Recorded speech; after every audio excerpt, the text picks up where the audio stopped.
carbon. As you just seen, if you can change the electrons of carbon, you can get anything,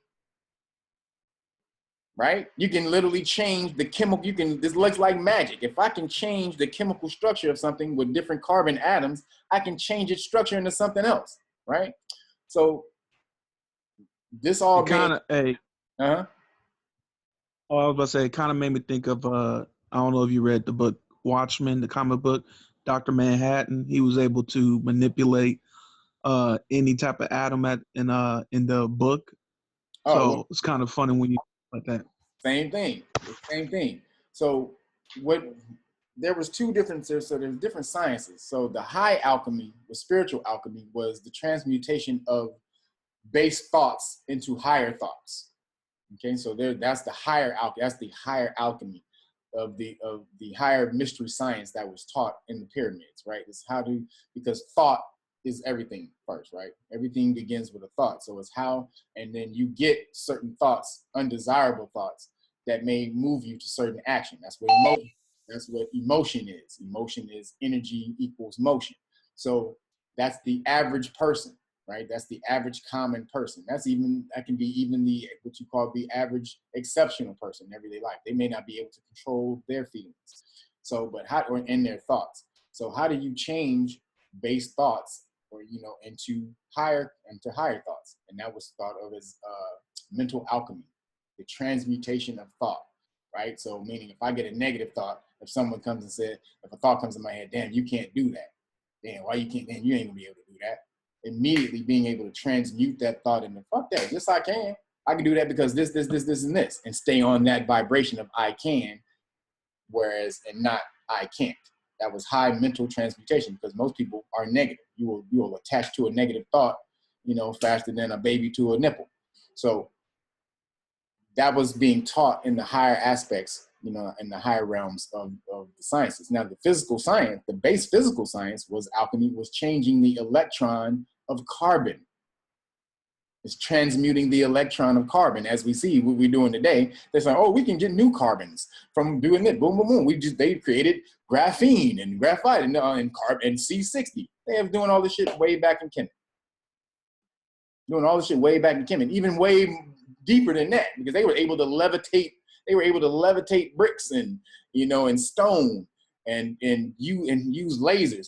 Use diamonds as lasers and things of that nature. So they were doing this stuff way back in the day, a long time ago. And so your melanin allowed this energy to flow through your body. Easy, basically at a superconductive rate. If you are vibrating at the correct frequency, energy could flow through you at a lossless rate. This is why you were considered as being God. But the harmony would be, the thought would have to match the physical. And that's how the thought energy flow would have to also be in direct harmony and frequency with how your melanin and how your physical was. And then that would allow energy to flow freely. So as we were seeing, let's see, the structure of carbon, did we get a, I don't know.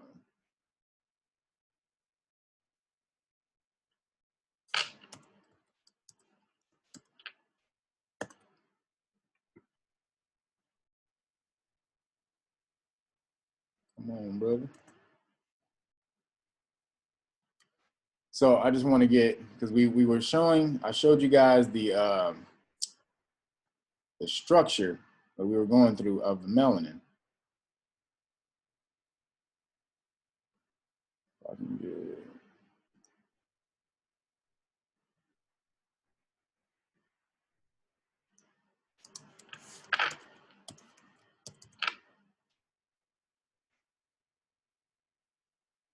so let me see if I can find.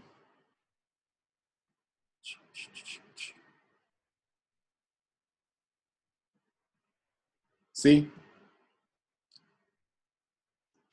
This is the same way your melanin was looking.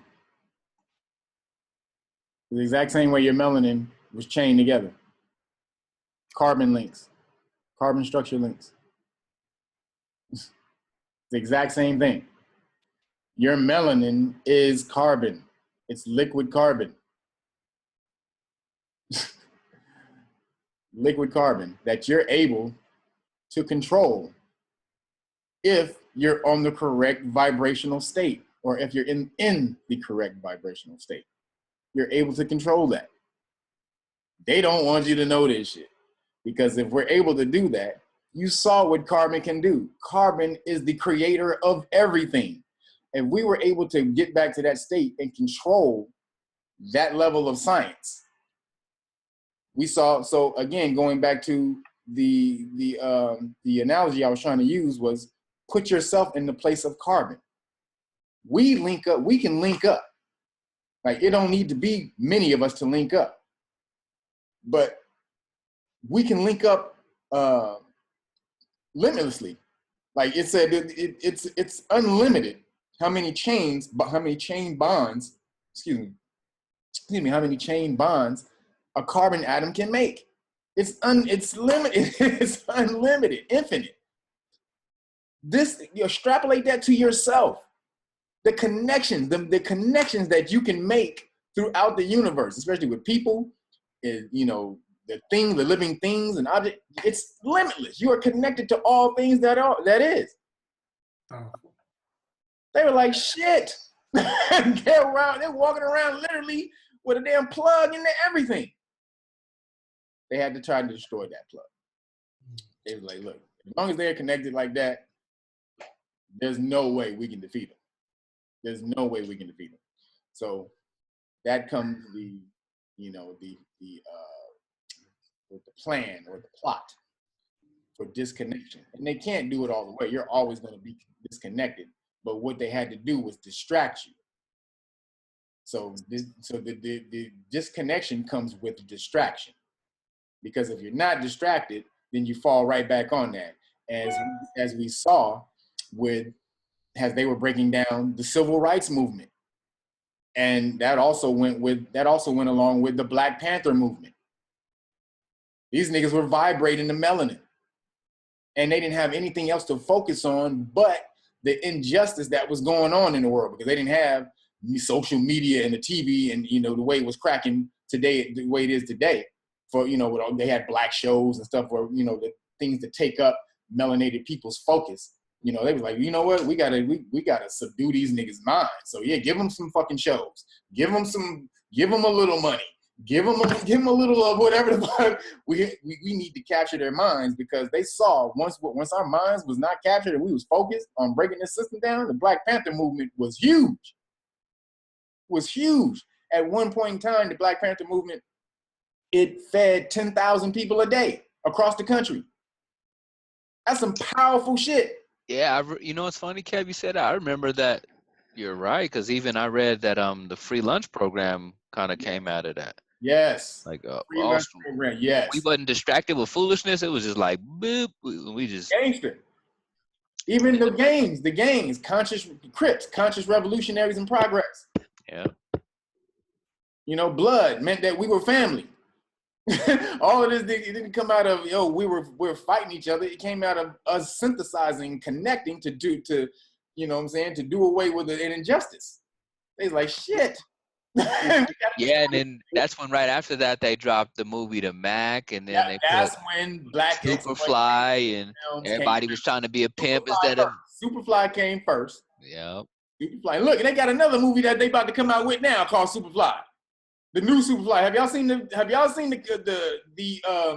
Now they got a new one, like now? Oh, yeah. Yeah. Superfly. It doesn't look Trevor Jackson. Like, it's Future. It's like it's made by Future and some other motherfuckers. So it's dude, I can't even say. That's that dude Justin Jackson. That's the one I was telling you about, where they gonna show you how they be flipping crypto. Well, in that movie? Yeah. Oh, that's how he become a kingpin. He getting money, but he's flipping it in the crypto. Oh, that's the shit. All right, that's what's happening. Oh, that's what's happening. All right, I gotta peep that then. If they trying to put that down. But again, that the Black. Hey, Kev, well, going back to the distraction conversation you was talking about, I think that's why you have so many channels on TV right now. Yeah. That's why you have so many different forms of entertainment, from sports to apps and the cell phone. All of that, All of it. all of that, all of that. Takes your focus away from being Well, us being on one page. Sport means leisure. Right. The word means leisure. Sport is something that you do when you're kicking back and chilling. Right. Right. And so game means distraction. Right. Right. Because they put such a focus on it, and that it takes our focus away from, because you got melanated people focused on so many different things that they fail. We fail to focus on one another. Well, not only that, don't get it twisted. They're also energy vampires. So no doubt. When they bring people together for these giant events, this is massive. This is, if you were to able to look at it with petroleum photography and see the electromagnetic energy coming off of these events, it's crazy. They do rituals behind the scene. Right. I was gonna say it's one big ritual. All this energy, they siphon all that energy that we squander. Like, we literally are wasting energy on nothing. Right. I think the Super Bowl is one of the biggest rituals they got. We'll say that again. I said the Super Bowl is one of the biggest rituals they got. Absolutely, the biggest. It's or the Olympics. The Olympics is actually the Olympics is the biggest, but you're right. Super Bowl is right after that. Or the World Cup. World Cup, yeah, the Olympics and the World Cup. But Super Bowl generates, the Super Bowl generates so much distraction, because it's not like that, because it's not as it is as distractionary as it is as football, because more people in America don't watch the Olympics like that, or the World Cup. We don't give a fuck about you kicking a ball around. But you know what I'm saying?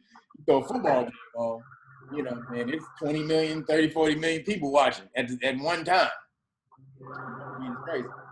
So hey, Kev, I don't know if you touched on this yet, but they didn't just make it a distraction, but they made us evil. Because if you remember what I heard this when I was a kid, but basically the makeup of carbon is 6 neutrons, 6 protons, 6 electrons. You just came in here, didn't you? You just got in this discussion, didn't you? I literally just finished playing that video like 5 minutes ago. I didn't know if you touched on it yet, but you know what I'm saying? Like, that's crazy, man. Yeah, you with the bullshit.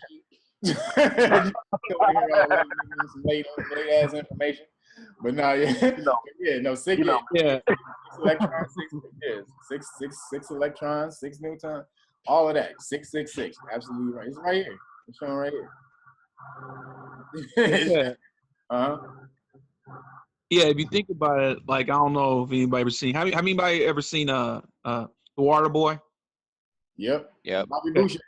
Yeah, now if you go watch that movie, listen to what his mom is saying. Everything she don't want him to know about is the devil. So if it came to knowledge, it came to everything. Yep. Girls, they the devil.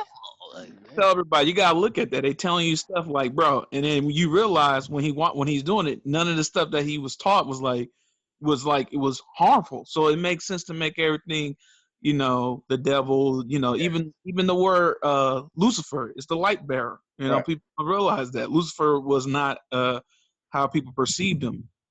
Kevin made me real. Yeah, well, I don't know how many of you guys seen the Face of the Dragon video. You guys all seen that, but in there I'll show you how the different depictions of them, of us being demons and devils, and we're actually gonna go over some of Face of the Dragon today, because I got some movie symbolism in there that I want to go over. Yeah, because there's a book that y'all know Kev know about it, but it's a book called The Image of the Black and Western Culture. And Western art, and I think it's the third version of it, because there's 4 of them. The third one, they really show how you see all the demons and stuff, and they're super dark. Yeah. And, you break that down in that dragon video, Kev, right? Yeah. So let me see. So right here.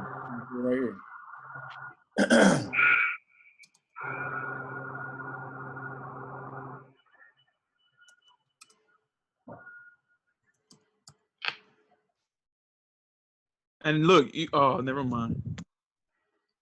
Hold on, let me see if I can. I was going over that with my people, how they even made the serpent like the snake, like the wicked, and it was like the tightest thing we had, and then they turned it into the most foul nonsense breathing. When it was like, man, that cobra was the OG, man. But they flipped it onto some bullshit when they got done with it. Oh, wait a minute. I know what I'm looking for. Hold on. You go G.I. Joe, Commander Cobra. Yeah. Nah. Yeah. What is that? How you spell medieval? Shit. I'm sure that's not it. There it is. Medieval. So, Black Demon right there. Eating a Caucasian motherfucker and shitting him out. See all the Caucasian motherfuckers down there? Look at all the Caucasian people down in hell. So he eats them up here above, shits him out in hell. With all the Caucasians who've already been shitted in hell, with a black demon waiting to catch them down at the bottom. You see that? Well, that's equivalent to waste, isn't it? Huh? That's equivalent to waste, isn't it? Yeah. But black demon, melanated, all of them melanated. And yeah, that's crazy. That one movie you break down, that one with like the Pelios cap and all that, where they kind of really break all that shit. That's the greatest movie ever to me. Well, one of them. That's actually The Matrix and Empire Strikes Back are literally they're the balance of movies. Dragon Slayer. Yeah, Dragon Slayer is right up there with them breaking off, because that's where you hear in the movie. That's where they say Dragon more 3 times. He said it, and they say it in the movie literally 3 times. Welcome to Dragonmore. Like, he who dwells in, hear me who dwells in Dragonmore. I'm like, oh shit. Yeah, it's like if you look at Maleficent, I don't know if you look at that, it says she's the ruler of the Moors. And that you obviously have not seen Face of the Dragon. You obviously have not seen. I break down the whole segment on Maleficent in Face of the Dragon. I've seen it already. I was one of the first people probably, seeing it. So I got, some stuff from that, but it started making me think of other stuff like Lord of the Rings and all this other stuff. So, and I know you broke that down too. That's coming, the actual movie breakdown. I just did a couple of movies in that one. But right now, so we understand the science of how we used to rock the science. The science of chemistry is the science of blackness, or the science of the electron, or how to manipulate carbon. That's literally what chemistry and alchemy is how to manipulate the carbon atom. We were masters of it because we understood that everything in existence was carbon. So in order to be able to be master the physical world, we had to master the carbon atom. We did that, and that's why we were able to create everything, pyramids and all throughout the world with such ease, levitating shit. Literally, it was not a problem.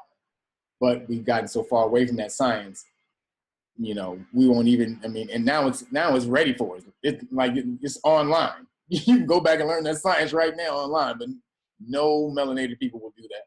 Like, not many, I should say. I didn't say no, but how many would do that at this time? It's very, very, very few. So this though, we're coming on up into again going into the Moorish Empire. So last week we saw Islam Empire of Faith, and so we saw that was a great documentary breaking down the Moorish Empire. It was saying the Islamic Empire, but we understand they were talking about the Moors. But there's another documentary on here on YouTube called When the Moors Ruled Europe. I had it. They keep putting it on and taking it off because I don't think they want Moors to fight it. So the person who keeps taking it, or she keeps putting it, reloading it. She keeps uploading it. And so, but this brother right here, Howard Grover Jr., he took all the videos of the Moors, and he took basically what she did. He took the best parts of what she was breaking down, and then he edited great footage of documentation of Moors being in Europe. So we're gonna get down to why the royal family is so powerful today, why they are who they are, and also getting deeper into how the Moors really ran everything. Because this documentary is probably one of the greatest documentaries on it. Like those two documentaries I put up there at the top to learn about Moorish history: Islam Empire of Faith and When the Moors Ruled Europe. Because they undeniably, she breaks it down. She talks about how the Moors were dark, and that's why they didn't want to talk about it. And you know, she's off the chain. So, but this document, like I said, this dude, he broke down. He literally edited in nice footage, and when she said something, he edited in good footage, documentation of what she was talking about. So let's break this down real quick.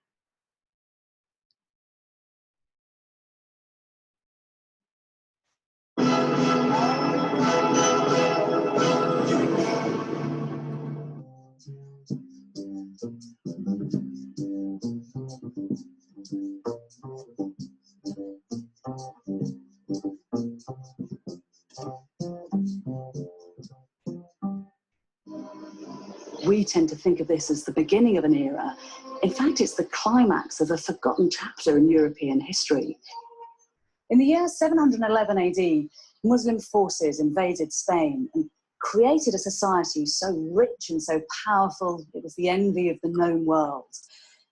This wasn't the rigid, ferocious Islam of our imaginations, but a progressive, sensuous, intellectually curious culture that for a number of spine-tingling years looked set to sweep through the whole of Europe.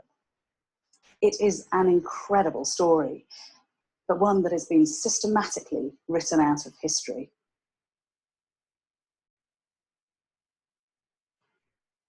This is Saint Maurice, just so we give context. This is also in the book when he was just talking about ancient image of the black in Western art. So this is in there. It's a whole big section on Saint Maurice. Saint Maurice was a Christian Moor. They got a church that's in his name in Germany. And so again, his name Maurice, which is the Moor, right? So he was super. Like, this is a lightened version of who he was, of who he actually was. Like Saint Maurice is super oil slick dark, and he's depicted all throughout Europe as they're one of their patron saints, like one of the top patrons. I think Ivan Van Sertima has a book with that too, about the Moors in Europe, and it has that as the cover, that exact picture right there is the cover. Oh, is it? Okay. See, well, this is a lightened version. They tried to make him lighter in this one, but he was a dark version. Real quick, Kev, is that the reason why they always have a sun behind their head? Is that like symbolizing that the brain is like the nucleus, or am I overthinking shit? Like, why did they always have like a big halo behind their head in these medieval pictures? For enlightenment. That represents like enlightenment. And,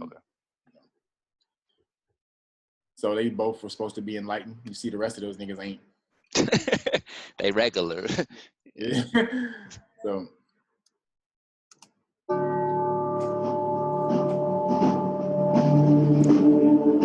After the Catholic monarchs took over the city of Granada, they began to destroy all evidence that the Muslims had ever been in Spain. These people have become known as the Moors.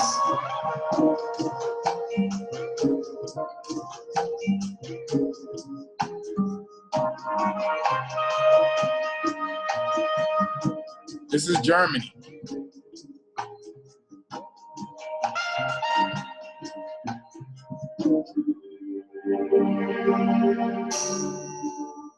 Propaganda, sparked by the Crusades, has given us an enduring image: the diabolical Moor, a dark-skinned, savage, alien enemy. What'd she just say? The dark-skinned savage. The dark-skinned. She understands. She knows what's happening. Now, archaeologists and historians are starting to piece together the real story of the Moors in Spain. They're uncovering the remains of hidden cities. Not a single account of life here survives. All its archives were incinerated in the fires of the Inquisition. But the Catholics couldn't bring themselves to destroy this place. The Alhambra is one of the wonders of the medieval world, and by preserving it, they've kept a box of secrets that we can use to decode the civilization that built it. Inside the palace walls, the architecture is breathtaking. Every detail of the palace decoration seems to be part of a scheme. Row upon row of intricate geometric patterns are carved into the woodwork of the walls and windows. This is the... If you notice how we built things, we put the science into the design. At all times, the whole design was symbolic of knowledge, of enlightenment and knowledge. throne room. It was the symbolic center of the palace. And here the Sultan had a kind of psychological advantage over his subjects. Whereas he'd have stood here in an eerie silhouette, they'd have been blinded by the light that came streaming in through these brightly coloured stained glass windows. But this is far more than just a beautiful building. There's a specific reason why it feels so harmonious. The men who built it had a knowledge of complex geometry which had originated in the ancient world. The Alhambra is so enchanting, it's all too easy to view it as a fairy tale palace, isolated from history. But that is romantic nonsense. This palace was the product of a very real, very gritty history. The Alhambra was built by a religious empire which, at the pinnacle of its power, dominated land from China to Africa. An empire which had the wealth and intellect to build such masterpieces. From China to Africa. And that means, and she ain't talking about East Africa, she means West Africa, all the way up. All the way on up there. Northwest Africa.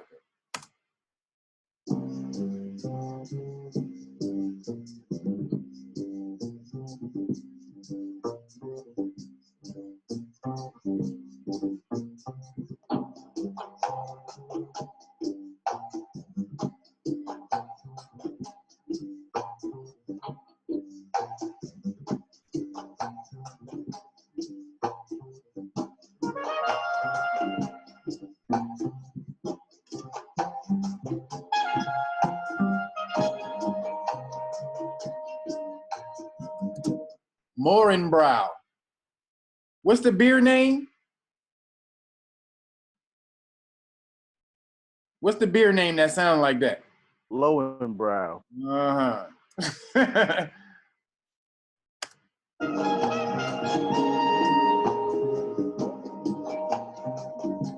Moore's beer. Look at that shit. Morinbrow meant Moore's beer. These motherfuckers are funny as hell. They changed it to Coors. Yep. Man. So Morinbrow, the company of coat of arms.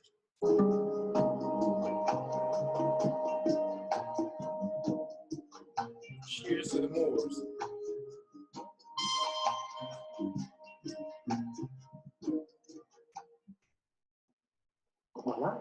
Qu'est-ce qu'il disait? What it says in Arabic is, I am the apogee of knowledge. Come, you Muslims. Le musulman vient ici pour apprendre. Come and learn, because with knowledge you can become what you want to be. Do you see what we were on? They left that in the building for everyone, for generations upon generations upon generations upon generations to understand. With knowledge, you can be anything you want to be. Come and learn. Wow. That's what we were on. Not some old, hey, nigga, what Cardi B talking about this week? That's funny, man. Cardi B got a fat old ass. Yeah. Well versed in using the stars as guiding devices. This developed into a very sophisticated study of astronomy. Then with the establishment of Islam, that knowledge was applied in a new way. Whenever a mosque was built, the prayer niche had to be orientated in direct relation to Mecca, and there were a number of religious festivals that had to fall on certain days in the lunar year. These were complex mathematical problems for which the Muslims devised precise solutions. Islam became a culture which naturally embraced scientific and mathematical investigation. This uninhibited attitude towards learning meant that when Muslims encountered the teachings of other cultures, they seized upon them vigorously. From the Bronze Age onwards, there'd been a constant exchange of artifacts and information all across the Eastern Mediterranean. And in fact, a number of Greek ideas stem from Eastern and Egyptian influences. This little stretch of water between Spain and Morocco is only 9 miles wide, but it's come to represent some kind of cultural chasm between Europe and Africa. But in the 8th century, when sea travel was the way to get around, that wasn't a barrier, it was a highway. In July 711, 7,000 Berber tribesmen stormed across the Straits of Gibraltar and invaded Europe. The Muslims then began an incredible process of expansion. In just 4 years, they'd colonized almost the whole of Spain, had crossed the Pyrenees, and were only halted at Poitiers in France. The Muslims started to build a new society. The enthusiasm for learning that the Islamic world had spent years nurturing was about to be transmitted to Europe.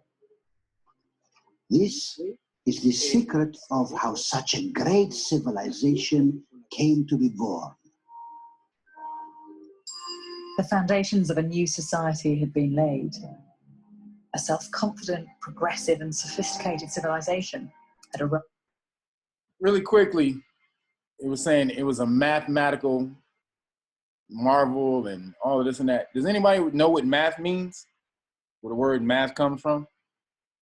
Mathematics? I do not. Does it mean the addition and subtraction of numbers or the calculation of numbers?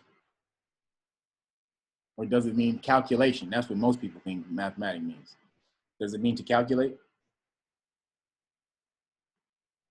Anyone? Bueller, anyone? I could not say. I would hate to assume, yeah.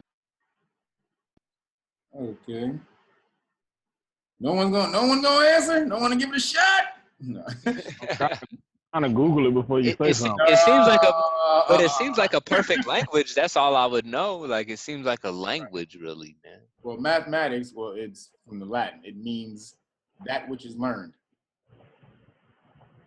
Doesn't mean it has anything to do with numbers. It could be you learning how to live in your city. A new city you just moved. Right, 'cause it makes sense because it's like just anything that adds up. Yeah, it's that which is learned. That's all it meant. So these Caucasian people have turned mathematics into the calculation of numbers, right? Or to calculate. So that's when a story is told and someone says that don't add up. Well, say it again. When someone tells a story and they say that doesn't add up. Right. Same thing. Right. Right, yeah. Those events don't add up to something logical, buddy. Like logic is, reason. Right. So It, same thing learned. It's that which is learned. So always understand mathematics. You want to be a master of mathematics. That's why, we've been on that for a long time, though. That's why, back in the day, most deaf, the mathematics of, the 7 percenters, the mathematics, they was always on the mathematics.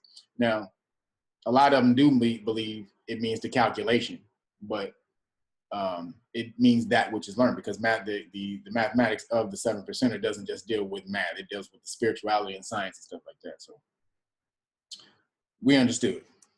But just so you know, and then calculate, and the word calculate, it only means a pebble, right? Do you understand that? Did y'all know that? That's how they would add up with pebbles. That's 1 pebble, that's 2 pebbles, that's 3 pebbles, that's 4 pebbles. They would do it like that. So they would count with pebbles. So that's why calculate means pebble. Among the failing states of Europe, and the continent's history was about to be transformed.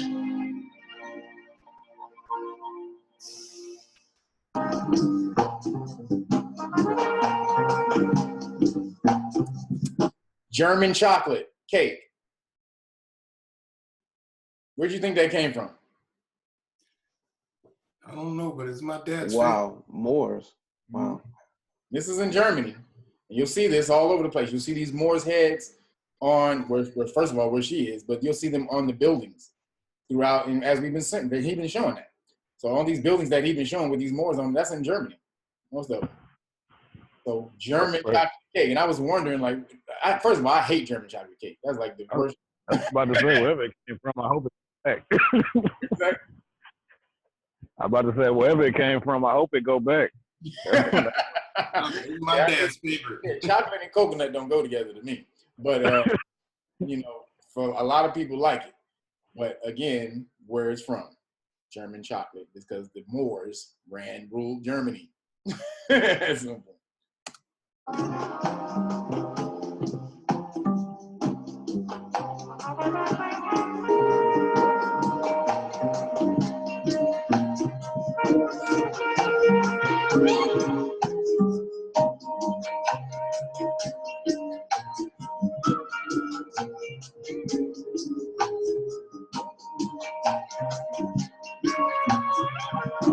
Everyone has a fountain of the Moors. The Alhambra was the creation of the richest, most intellectually powerful civilization in the world. The roots of this cultural and religious explosion lie not in Spain, but in the deserts of the Muslim invasion of Spain had been swift and effective, but it lacked a strong leadership. The first wave of invaders were North African tribesmen. His mother had been from North Africa, and Abd al-Rahman must have grown up hearing tales of Al-Andalus. And so he made a dangerous journey across the Nile and the deserts of Egypt, heading for those distant lands.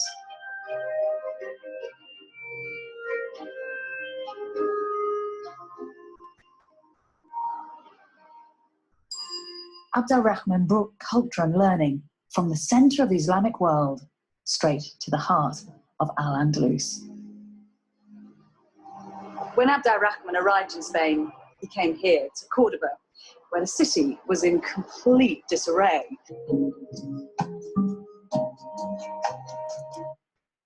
Look at that. And this is Germany too. So look, Hotel Morin. Hotel of the Moors, with a fucking Moor hanging right overhead.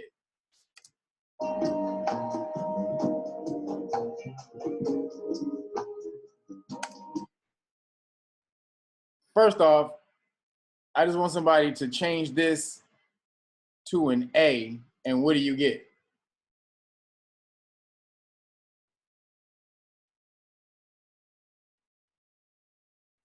Which part? Change what to an A?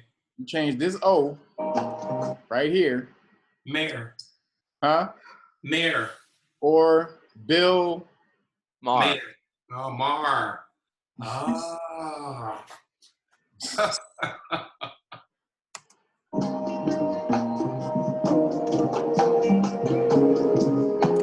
Oh, really quick. Coat of arms on manhole cover of the Coburg. So this is the Coburg, the Saxe-Coburg coat of arms. Does anybody know who Saxe-Coburg, who's descended from the Saxe-Coburg line? The Queen of England? The royal family. The whole royal family right now. All right, yeah. Descended from this nigga right here.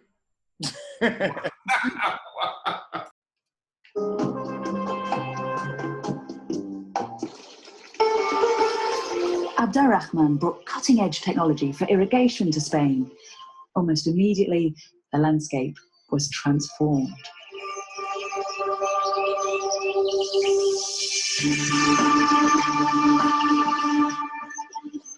Palm trees, lemon and orange groves, avocados, artichokes and pomegranates, none of which had been seen in Europe. Because of Abd al-Rahman's sophisticated trade network, this new agriculture created huge wealth.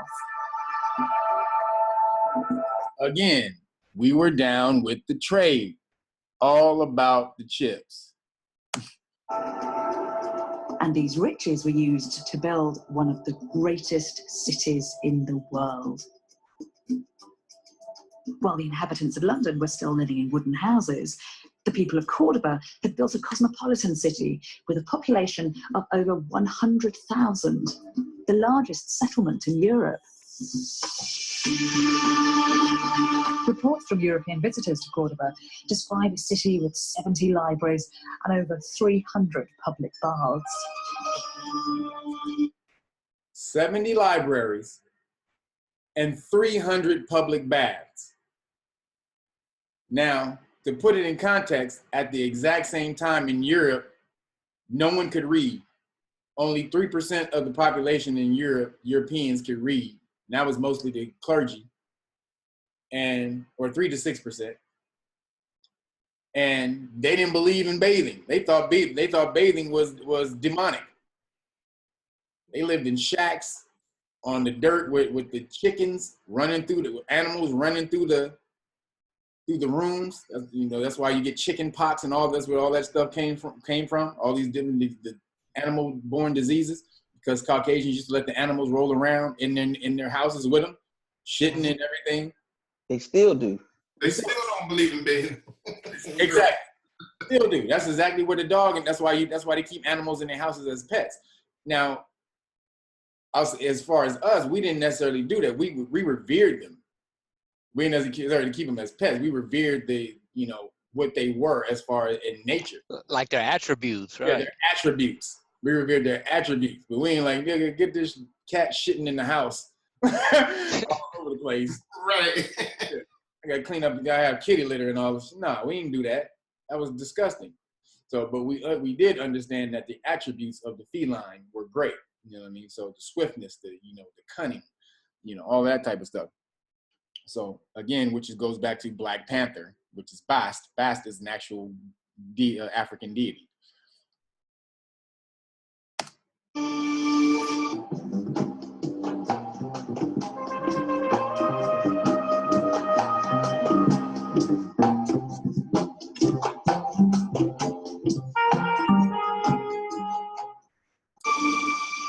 The accounts tell of houses with running water and roads illuminated by streetlights.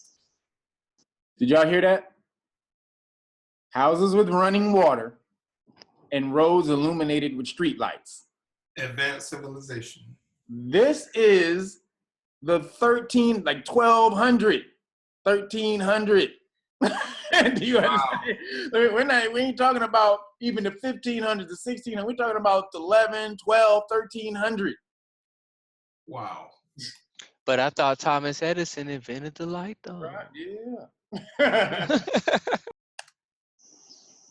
You often have to take medieval sources with a fairly substantial pinch of salt because chroniclers were extremely fond of exaggeration.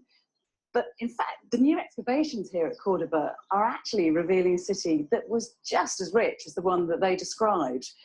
These monumental palace walls belong to a Muslim aristocrat, and this channel over here is part of the water system that brought Cordoba its famously effective sewage works, as well as the fountains and the baths that so impressed all those European visitors.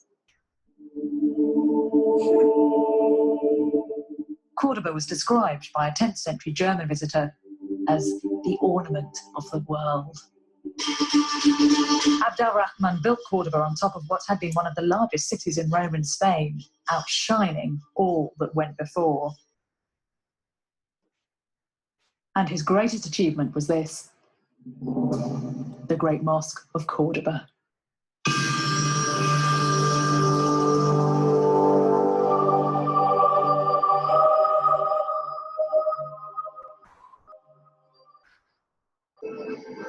Standard history books present the Muslim occupation of Spain as something that was superficial. New archaeological evidence is turning that idea on its head.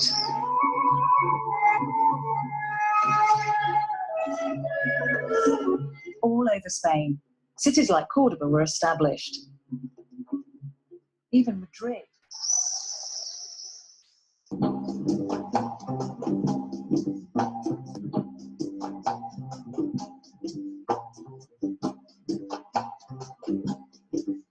See, there it is. That's the actual picture of it. Coburg Moor. That is the father of the royal family. Right now. Saxe-Coburg. And you want to know why brothers wear earrings? Because we've always worn earrings. I got my double hoops when I was 16 against my mother's wishes. And I didn't even know why. I just knew. I just knew. I'm like, look, I was just called. I'm like, boom. And then, you know, these represent, 360 degrees of knowledge.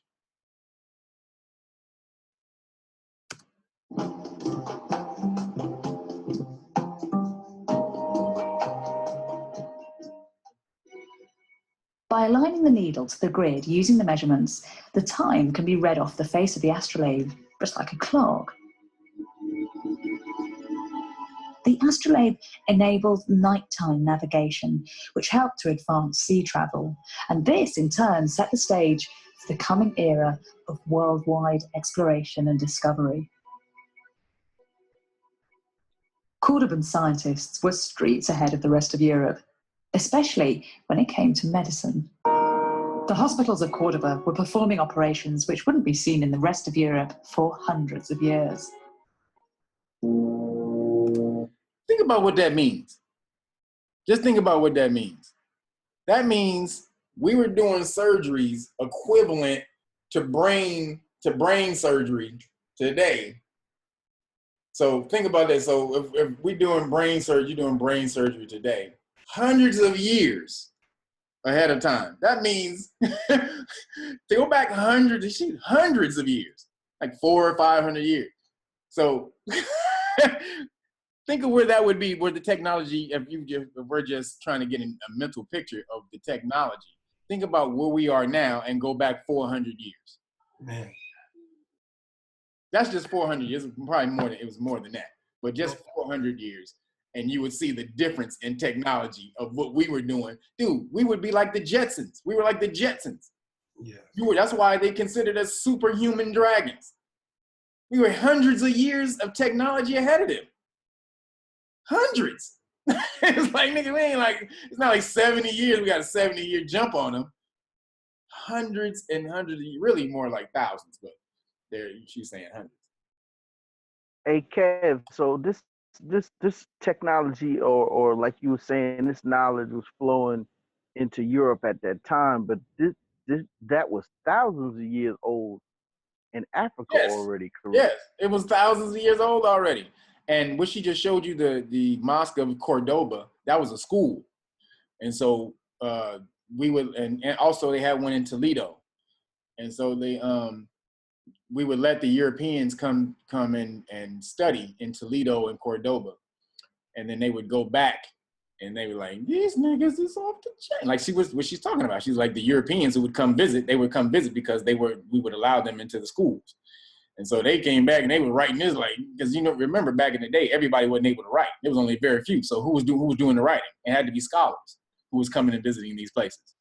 Because it wasn't the average peasant dude coming to visit these places. He was of the upper echelon of society who knew how to read and write, scholars. So they would go back and like, these motherfuckers are living off the chain. And so Kev, another question. I mean, when she's calling them Muslims, I mean, we already know that they were Moors, but Islam was something completely different than what we see today, correct? Because all of the science was coming out of Islam, correct? Well, absolutely. Well, Islam is really one who is of peace. It's Isalama. Salama is peace, just like in Hebrew, shalom. So all these words are the same. Shalom is peace. Salama is peace. Salem is peace. It also, all these words means peace, come from salama. So a true Muslim they call it one who submits, but it's not. It's one who is peace. That's a true Muslim. Shlomo means peace. There you go. See, it's all the same words, just different tongues, dialects. As well as large scientific collections, more everyday documents have survived from Islamic Cordoba. These give a detailed insight to the society that was created here. Let me say this though, that was just the true followers of Islam. Those were the Phoenix Moors. The Dragon Moor niggas was not about that. Let's get that straight. The Dragonborn niggas was like, hey, nigga, this is my land. Pay me tribute before I smack the tar out of you and your kids. And take your wife. We're going to do that anyway. So that's how it went down for the dragons. What kinds of things are being recorded on these bits of paper? In this document, there was written everything, absolutely everything. Have you got any physical examples of these documents? Yes, I have one. Well, it is a contract about plowing the land. For 2 years, we have to plant it with wheat and food, and he gets from this proportion of the production. So, did you just basically probably didn't understand what that's meant? But she's breaking down how Spain wasn't forcibly taken. It was a series of negotiations that basically was a land grab. It was a handing over of the land, and then eventually, once the Moors saw that we couldn't hold power and that the massive karma that was going to befall us, we handed it over.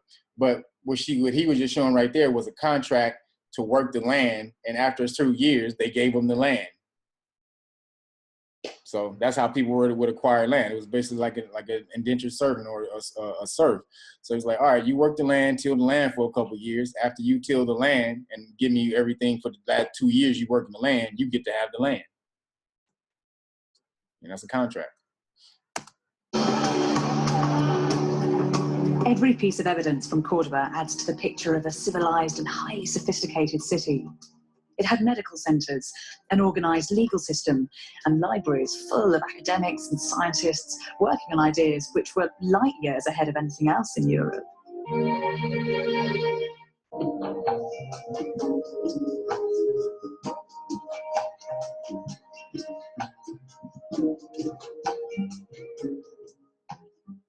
Let's go back to that one.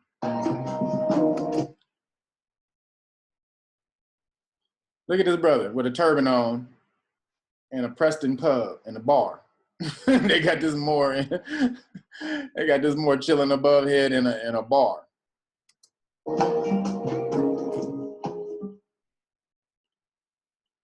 Abd al-Rahman III built himself one of the biggest royal palaces in the world.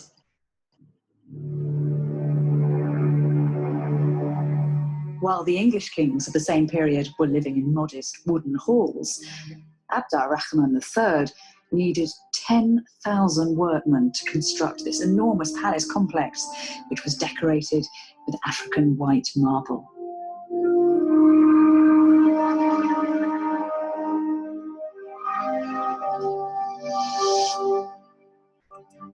Do you guys understand the level of the game? This is what I'm showing you all, is to try and impress upon you the dopeness of which you used to roll the planet with. Man, we did. It's not a game. It's not. These fools were living in shacks with chickens running through the crib, chickens and cows and pigs and all that shit running through the inside of the house. And Abdul Rahman had 10,000 workers building him a damn a futuristic techno crib with electricity. With electricity inside, in indoor plumbing, indoor lighting, indoor lighting. Man, come on. Hey Kev, but isn't it true that even the palace that the queen and so on and so forth exist in today, that's all Moorish technology, correct? All the castles in Europe were built by Moors. Yes. and anybody who tries to tell you that bullshit that they weren't, that's absolute bullshit. These Caucasians were coming in, like we saw on the last empire, Islam Empire Faith. That white lady tried to say that the castles, they came in and they took in the castles, the forts that the Europeans built against the Crusades, against the Moors, were very strong, and the evidence is that they're still standing today and all this and that. That's still standing because the Moors built them first, the Caucasians took them over, and then the Moors took them back. That's what that was. Wow. And they didn't have the science to build them type of places back then. They didn't have the knowledge like that. Alabaster Palace, surrounded by acres of date palms, was described as a concubine lying in the arms of a black eunuch. and Arabic translations. Hey, hold on. What did she just say? Palace surround. The alabaster palace, surrounded by acres of date palms, was described as a concubine lying in the arms of a black eunuch. And Arabic translations of Greek geometry and those new Arabic numerals were passed on to craftsmen and architects. This was a critical stage in the growth of Western thought. We should no longer see the Renaissance as a rebirth, but the continuation of an intellectual movement which had been nourished centuries earlier. The Italian Renaissance is famous for reviving classical learning, but in fact, what's happening here 400 years earlier seems to be just as vital. Do you think that Muslim scholars aren't given due credit for what they're doing in Islamic Spain at this time? It is not something that you would learn about in school, probably, or even at university. It was probably conscious process of neglect, and now we are still suffering from that. Conscious process of neglect, meaning we left this shit out because we didn't want people to know niggas built it. Selective history writing. That's right. Conscious process of neglect, and now we are still suffering from that. Extremely selective history writing. That's right.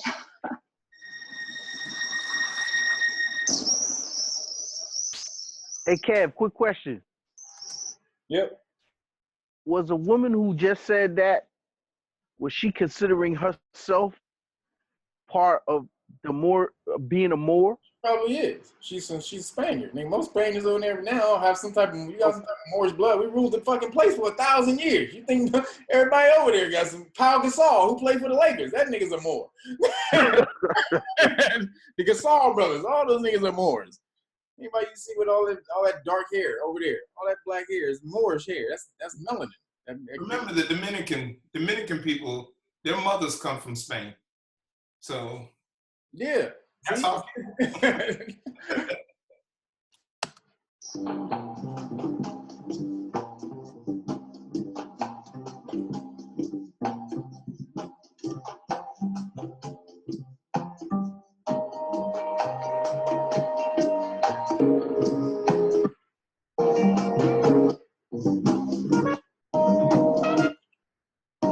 So you just put all these in.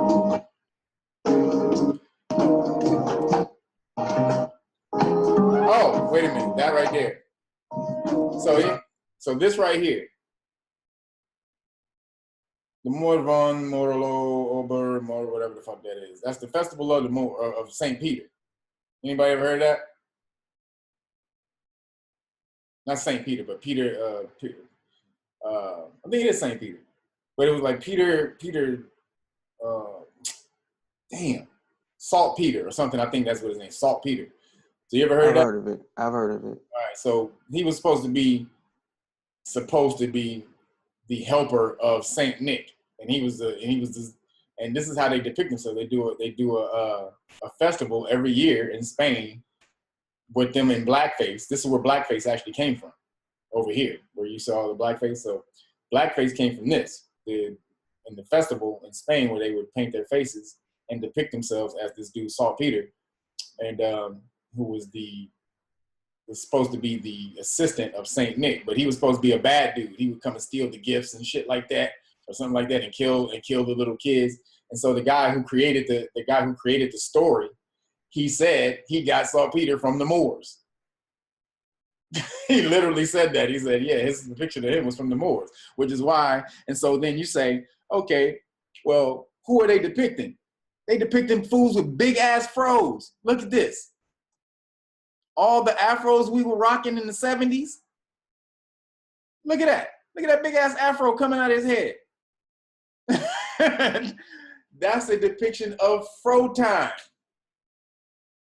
Afros. And that's how we were rocking in Spain. They'll try to make it seem like we was some old Arab dude with some light-skinned Arab sandy dude. No, the depiction of who they're depicting is a dark-skinned brother with an afro. Period. So that's that. We're gonna move to another video. So which one is this? It's the periodic table. So this one, so now we're moving on up, and I want you guys to understand, because the term that was created, Amaru, that we know Amaruka or Amarukaka, is from the Aboriginal people in the Americas, and it meant the land of the feathered serpent. Yep, Tupac Amaru Shakur. Yep. Right, exactly. Tupac the Dragon. That's really what it meant, right? So Amaru, so the clothing line that I created, Amaru Khan, which is Khan. Khan means sovereign, king, or ruler. So Amaru Khan means the one I created is Dragon King. So, but why is that? We were again revered as the dragon throughout history, and I want you to see how the people in this landmass, so that means all over the world. So Dragon King is not indigenous just to North America. We were indigenous to all the land masses. So every indigenous people to every landmass would be a Dragon King, dragon rulers. So I want you to Set up the Khan Academy. No, it's right. What'd you say? Set up the Khan Academy. You just oh yeah, I didn't even see that. Yeah, damn. Yeah. So this right here, though, this is a breakdown. So I don't know if you guys know who the Olmecs are. So we're going to get into the Olmecs. And so Olmec, the word Olmec means land of the rubber tree, because the Olmecs were a people who traveled here from Africa when the land mass was connected, called Pangea. Let me see if I can get a depiction of Pangea.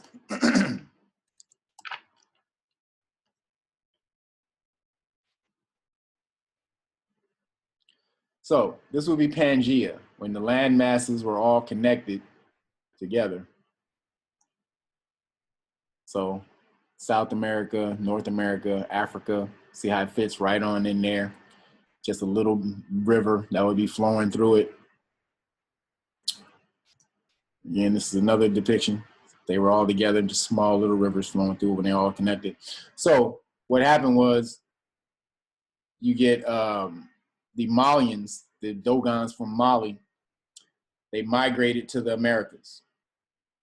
Okay, so all this is connected. The Dogons migrate to the Americas. This is North America. This is South America. So when they migrated, they brought the rubber tree from Africa, because it's indigenous to Africa. So there was no rubber. That's where you get the rubber ball from. The sap from that rubber tree comes from Africa.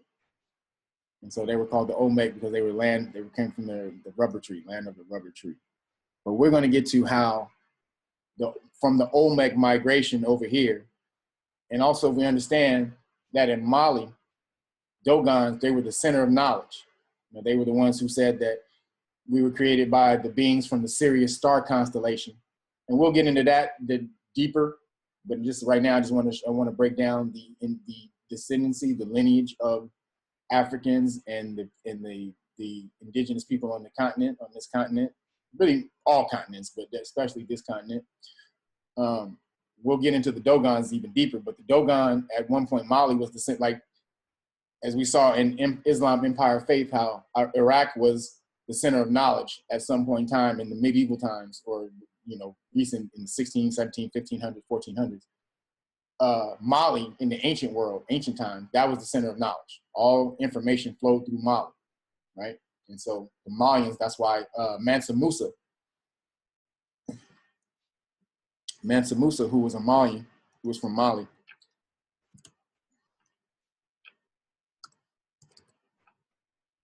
the richest man in history. Okay, richest man in history. This is where you get the story of King Midas, where original baller. Yeah, the original baller. So King Midas was the story of King Midas. Everything he touched turned to gold. But this comes from King Mansa Musa, because he had so much money that he would destabilize economies. Like he would travel in these giant caravans with all this money, And he would roll through these different places and drop so much money that the people, the elite who were running it, their money hadn't meant nothing anymore, because he would just literally just saturate the whole place with gold and shit like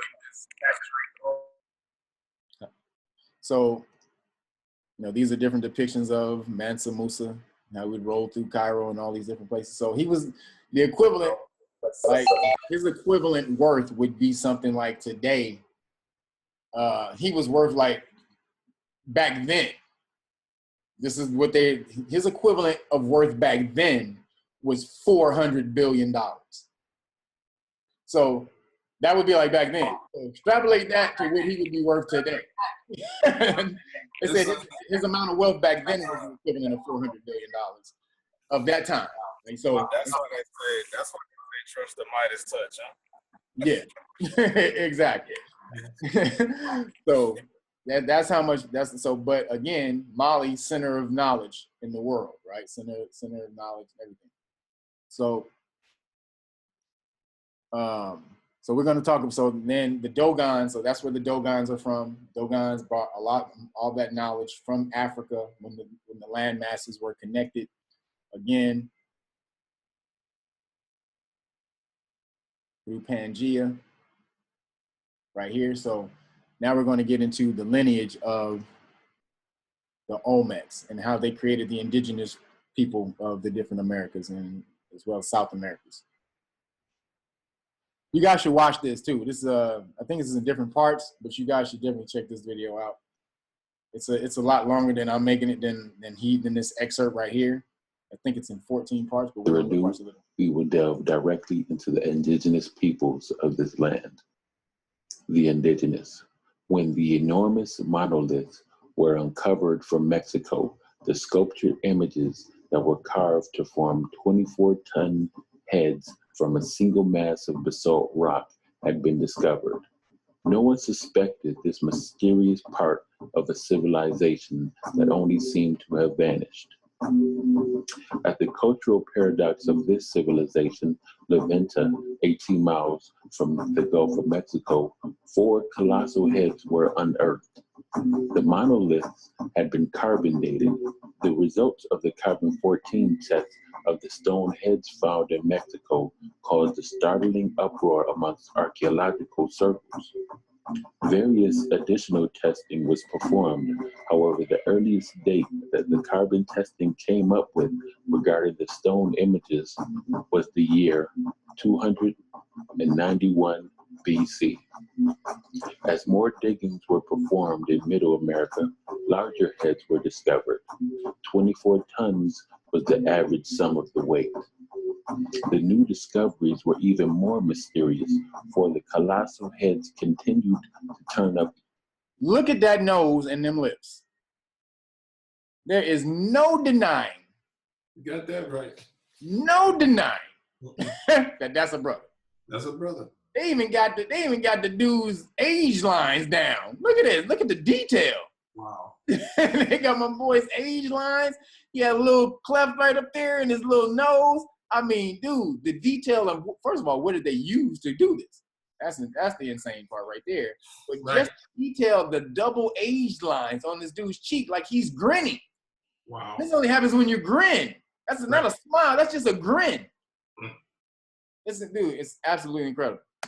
In earlier dates, 4 heads in all were excavated at the city of La Venta alone, with the largest head standing 9 feet tall. Ancient Middle American civilizations, or Mesoamerica antiquity, is divided into 3 epochs: archaic, before Christ; classic, during the first 1,000 years AD; and post-classic, from 1000 AD to Spanish conquest.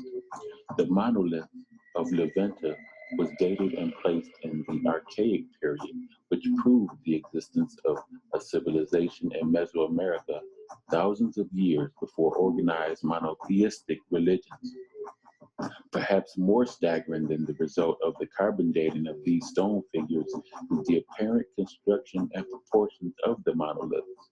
According to archaeological circles, the statues were constructed from one massive chunk of basalt block mined from stone quarries 80 miles away and transported to the center of Levanta with a sum weight of 20 to 40 tons each. It seems these stones were rolled over vast tracts of land or transported down a river on wooden rafts, however, presenting somewhat of an illogical and even incomprehensible method of material transportation. The monolith proved to be only elementary in cultural archaeology. At present, between 25 and 40 archaic period Mesoamerican sites have been discovered. The majority of these finds have occurred in the states of Veracruz, which total 246 recorded pieces with over 180 sculptures, altars, and stone heads. The revelation of this hidden civilization reconstructed the indigenous history that has now been extended to reveal a hidden past. It is apparent that the archaic period preceded even some of the great civilizations of the East, 900 to 400 BC. The people of this period were not primates. These archaic indigenous inhabitants belonged to a class of Homo sapiens, thus leading to the belief that the ancient America, despite the narrow-minded kaleidoscope view of cave dwellers and tree climbers, was a highly advanced civilization. We see this in the advanced artistry and sculpturing, which was quite different than the art and sculpturing of tribal cultures. Mesoamerica archaeology. What kills me is the detail of the age lines in the face. See that? That detail right there. First of all, that's an older cat. You get these when you get older. In the chin. Right, and in the chin. That detail, right. That detail to me is, first of all, is supreme. Just that right there. But this is where they talk about Atlantis. Mm-hmm. So Atlantis comes from, again, one of the names also was Atla for the Americas. So Atla is where you get Atlantis. And the ancient civilization, the supreme civilization that was there was these beings. What's the headdress? What's the headdress these brothers are wearing? From African. So when you do different studies, this was a warrior headdress. This is the headdress of a warrior. He proves enough data to suggest that these inhabitants were a high-status group with the presence of elite leaders, a military force, a political hierarchy, and a quite obviously, or at least sensible, penal system, as opposed to a primitive tribal culture's vigilante methods of punishment. Historians speculate on the actual racial identity of these inhabitants. Many hypotheses suggest that the archaic inhabitants were of Mayan linguistic stock. The contradiction to this hypothesis would be that the inhabitants spoke an ancestral form of mixed Zoqueen.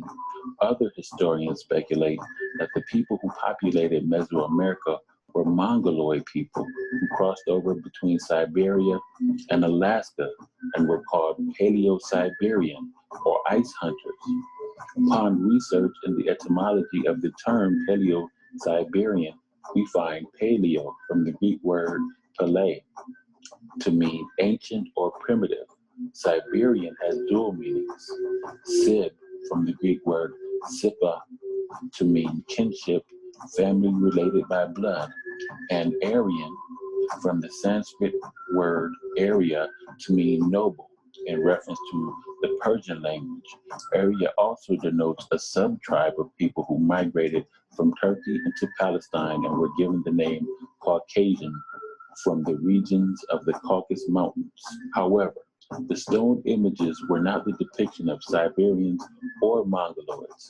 The archaeologists are not in agreement with the identity of these inhabitants, or more correctly, have denied indisputable truth of their origin. However, since the mysterious unearthing of the ancient civilizations, one name has surfaced from later transcriptions. The name was Olmec. Who were these people called Olmec? Can we speculate that these people of the colossal heads were Asians who crossed the Bering Strait, or Siberian icemen who migrated from Europe? Jose Maria y Serrano, upon excavating one of the monolith heads in this region of San Andreas Tuxtla, published a short passage in the Bulletin of the Mexican Geographical Statistical Society, and I quote, "As a work of art, it is without exaggeration a magnificent sculpture. But what most amazes me is the type that it represents, a Ethiopian African. I conclude that there had doubtlessly been black Negroids in this region from the very earliest ages of the world." Unquote. In 1939, Dr. Matthew Sterling led a joint team from the National Geographic Society to the Gulf of Mexico to spearhead a major digging operation in Veracruz to unearth the monolithic heads. Sterling concluded, and I quote, "The features are bold and amazingly Negroid in character," unquote. The archaeological cultural data overwhelmingly confirms the depiction of Negroid faces. Further archaeological evidence of the Negroid in ancient America is found in the Monte Alban culture, which seems to have begun at the end of Olmec culture. In Monte Alban, 140 Negroid-type figures have been discovered. Upon archaeological research, there is no logical denying of the Negroidness. Yeah, that's not a nigga at all. That looks nothing like a brother. He not only looked like a brother, he looked like Debo from Friday. That's Debo right there. What you got on my drink? What you got on my what you got on my 20, son? Yeah, what you got on my What's up, y'all? What's up, Craig? So that's, you know what I'm saying? Let's keep it going. Found in the art of the ancient Americas. Although there has been denial amongst historians, archaeologists have indeed confirmed at least 4 major facts. Number 1, the Olmecs date back to the Archaic period. Number 2, the Olmec civilization parallels the dynastic periods of Egypt. Number 3, the Olmecs were not Paleo-Siberians or evolving Neanderthals. And number 4, evidence points to the Olmecs being of African ancestry. Skeletons have also been unearthed in pre-Columbian layers in the valley of the Pecos River that flows through Texas and New Mexico and empties into the Rio Grande of the Gulf of Mexico. Professor Hooten, a physical anthropologist, concluded, and I quote, "The Pecos skull resembles most closely the cranial of Negroid groups coming from Africa, where Negroes commonly have some perceptible infusion of Hamitic blood," unquote. So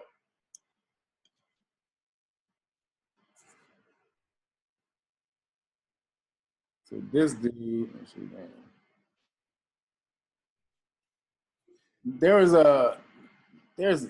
He cut it up. This was actually a one video at one point.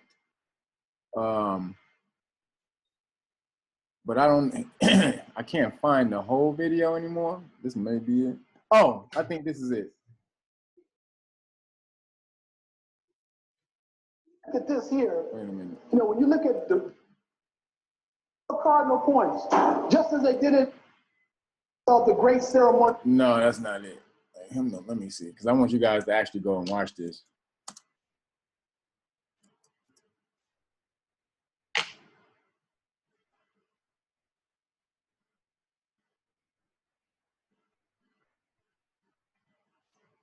I hope this one is good. 24 tons. Yep. Was the average. All right, so this is it. So it's the whole video right here. Let me put this in the. We're gonna watch a little more of it too, because I want you. He's gonna get into the indigenous Aboriginals. Let me copy this.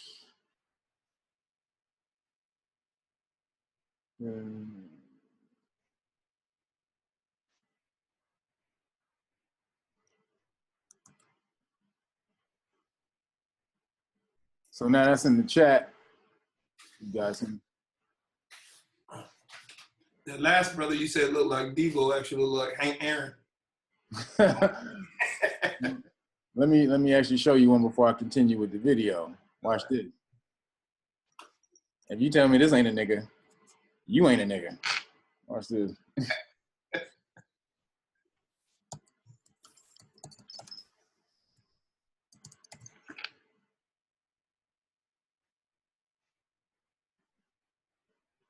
Look at this nigga. Man. Here's a better picture of it. Look at this nigga. Look at that.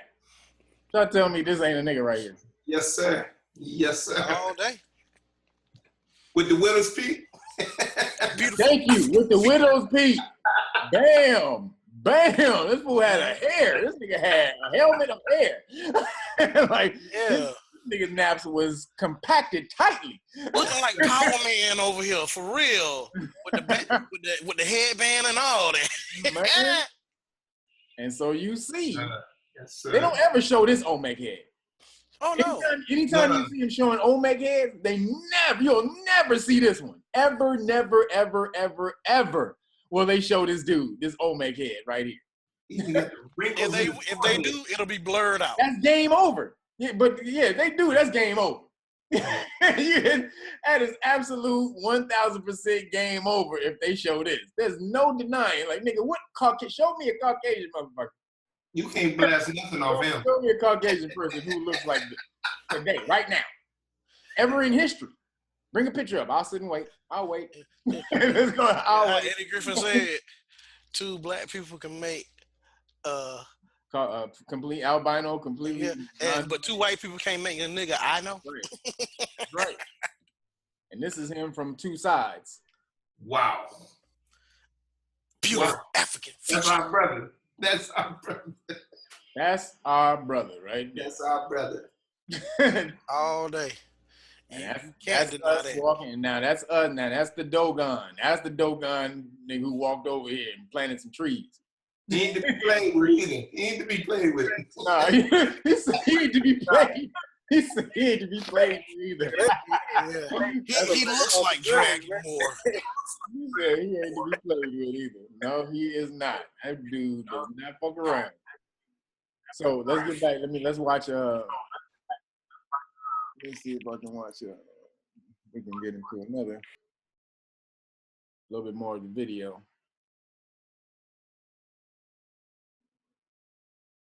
Wait a minute. After 9.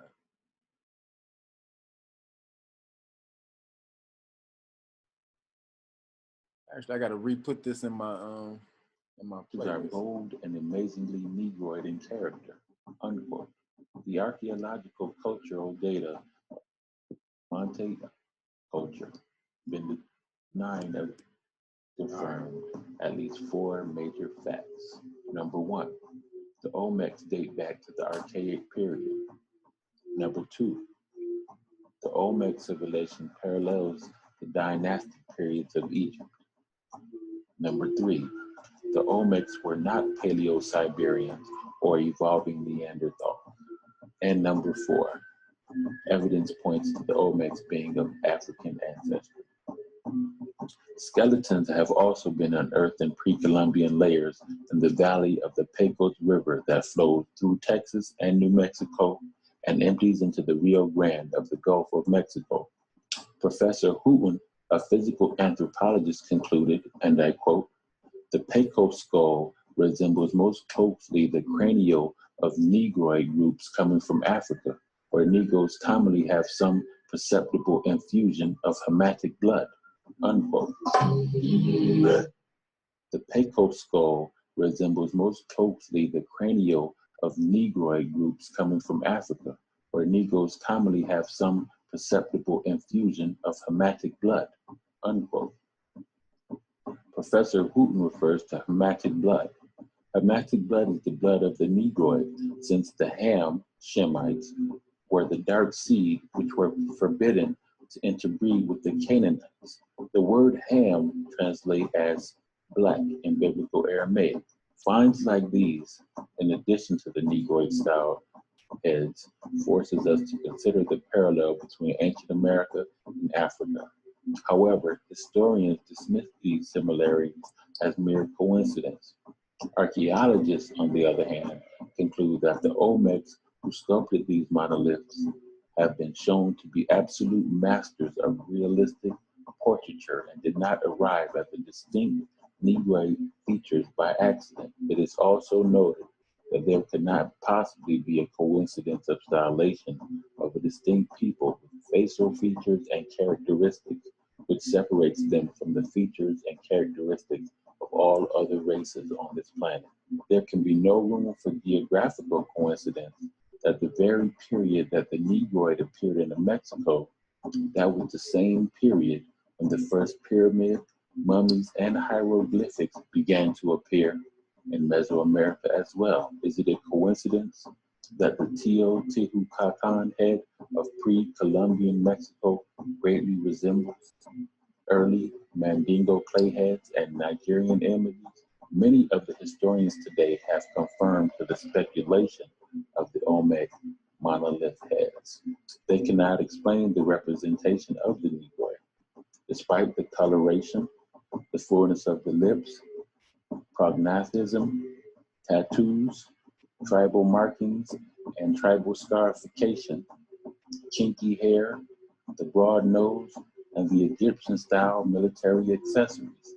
Historians now speculate that the sculptures were not constructed by Negroid people, but perhaps by Asians. If this had indeed been the case, why would people erect such huge monuments of Negroid representation?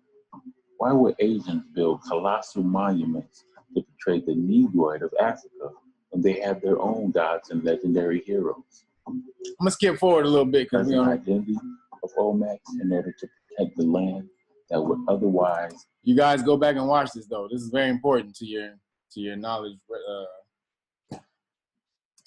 reservoir.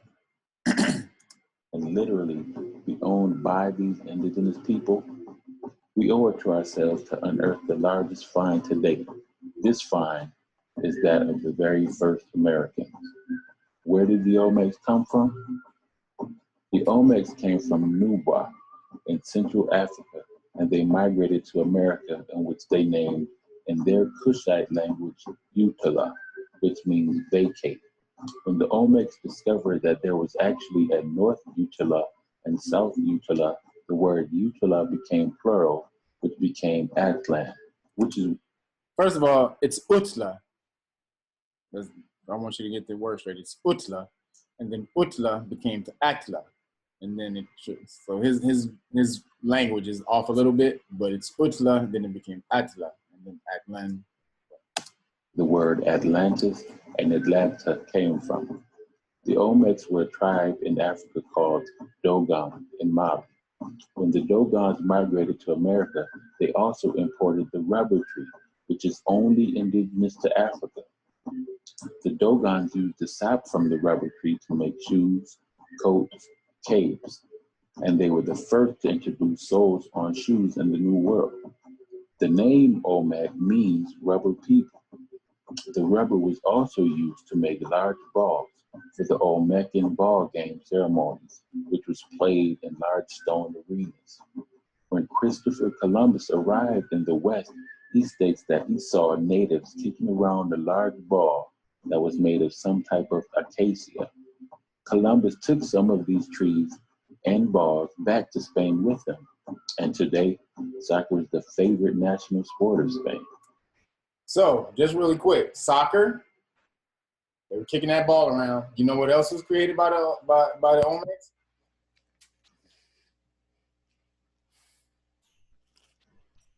Kickball? No. Basketball. What's going? Yeah, you go. Basketball. Oh, okay. As I'm going to, we'll I don't have enough time to get into it today fully. We'll get into it next time. But they're in the descendants of the Olmecs would be the Mayans. And we're going to show you a depiction of Mayans, show you how they were African. But the Mayans had a game where they would kick around this ball, and they had it basically, so in this little arena, in this little pathway, is between two stone temples, And on one of the stone temples on the wall, they had a stone circle that came outside that was hanging on the side of the wall. And your job or your goal was to literally goal. That's where it comes from. So your goal was to get the ball through the hole without using your hands. So it was basically a combination of soccer and basketball. You would have to kick the ball, bounce it off the wall, and try to ricochet it into the circle, or headbutt it, or whatever the hell you had to do without using your hands. So again, ball through the hole, the little rim, that's basketball. That's where that came from. That's why niggas are so gangster in basketball. And then soccer, you know, Pele was fucking the dopest soccer player ever. So you see, all of this is just a continuation of stuff that we've already been doing. These Olmecs set up empires and cities that predates even the Inca, the Aztecs, and the Mayans. The Olmecs were not Siberians. The Olmecs were dark-skinned, big-lipped, wide-nosed Africans, just as they are portrayed in the stone monoliths. The step pyramids of Egyptians closely resembles the step pyramids found in the Americas. The double crown of Lower Egypt and Upper Egypt with the bird and the serpent is also found in Olmecan culture, with Upper and Lower Egypt being Northern and Southern America. What did he just say? Upper and Lower Egypt is represented by what?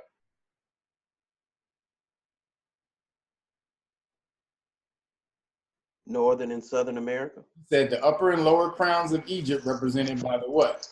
Represented with a what? Pyramids. No, he just gave two animals. What animals did he say?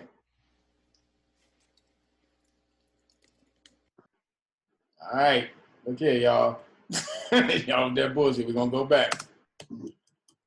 The step pyramids of Egyptians closely resembles the step pyramids found in the Americas. The double crown of Lower Egypt and Upper Egypt with the bird and the serpent is also found in Olmecan culture, with Upper and Lower Egypt being Northern bird and serpent America.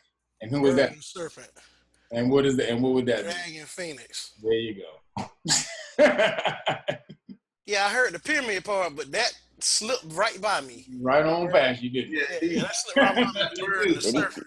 He talking like he's asleep, man. He's not like Well, he has a speech impediment, so he has to talk slowly so that you can understand him. You can tell he talks with a lisp.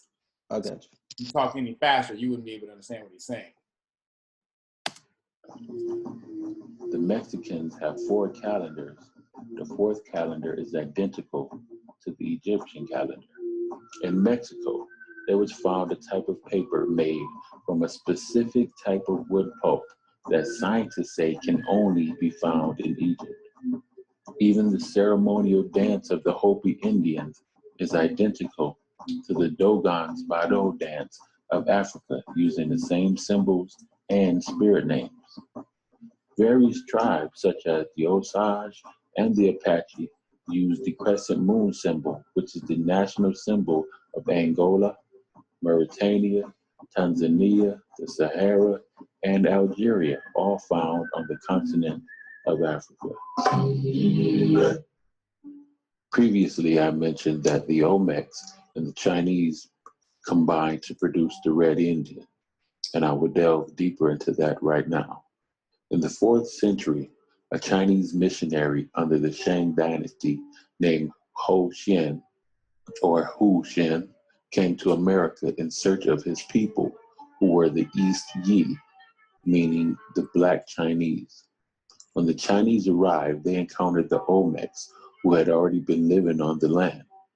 The Chinese considered the Black Olmecs as the descendants of the Black Chinese, Yi people. Hu Xian's people settled and mixed in with the Olmecs and produced the Aboriginal.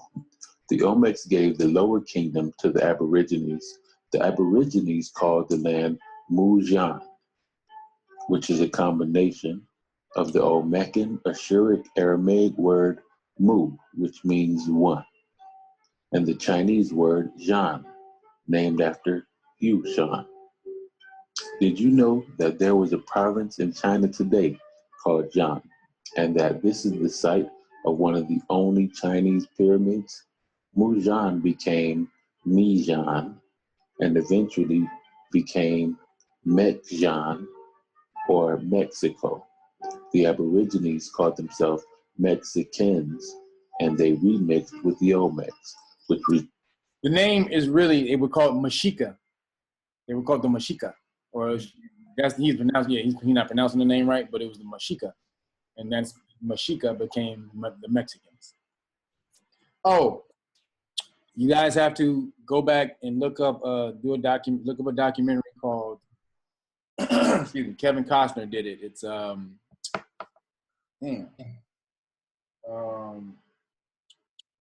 man, it's sitting right over here in mine.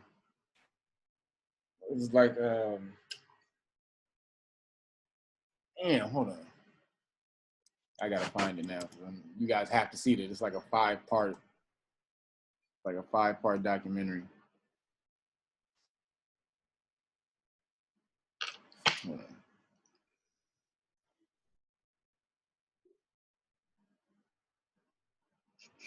Come on, man.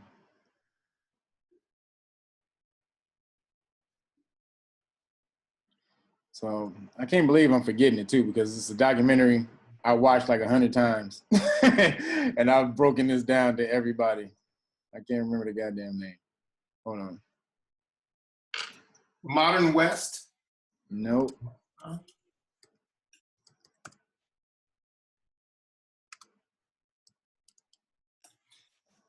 Native Soil? Nope. 500 Nations. Damn it, I can't believe I fucking forgot that. So it's a documentary called The 500 Nations. It's like 6-7 hours. It was like literally a documentary of 2 weeks or something. I caught it when it aired on the History Channel. It was like on the History Channel like 20 years ago. And I caught it and I recorded it on VHS back then because I knew nobody was watching it. Shit was coming on like, it was coming on at 1 o'clock in the day. And I knew nobody was watching this. But what he did was he broke down all the different indigenous nations, not tribes, that America used to have.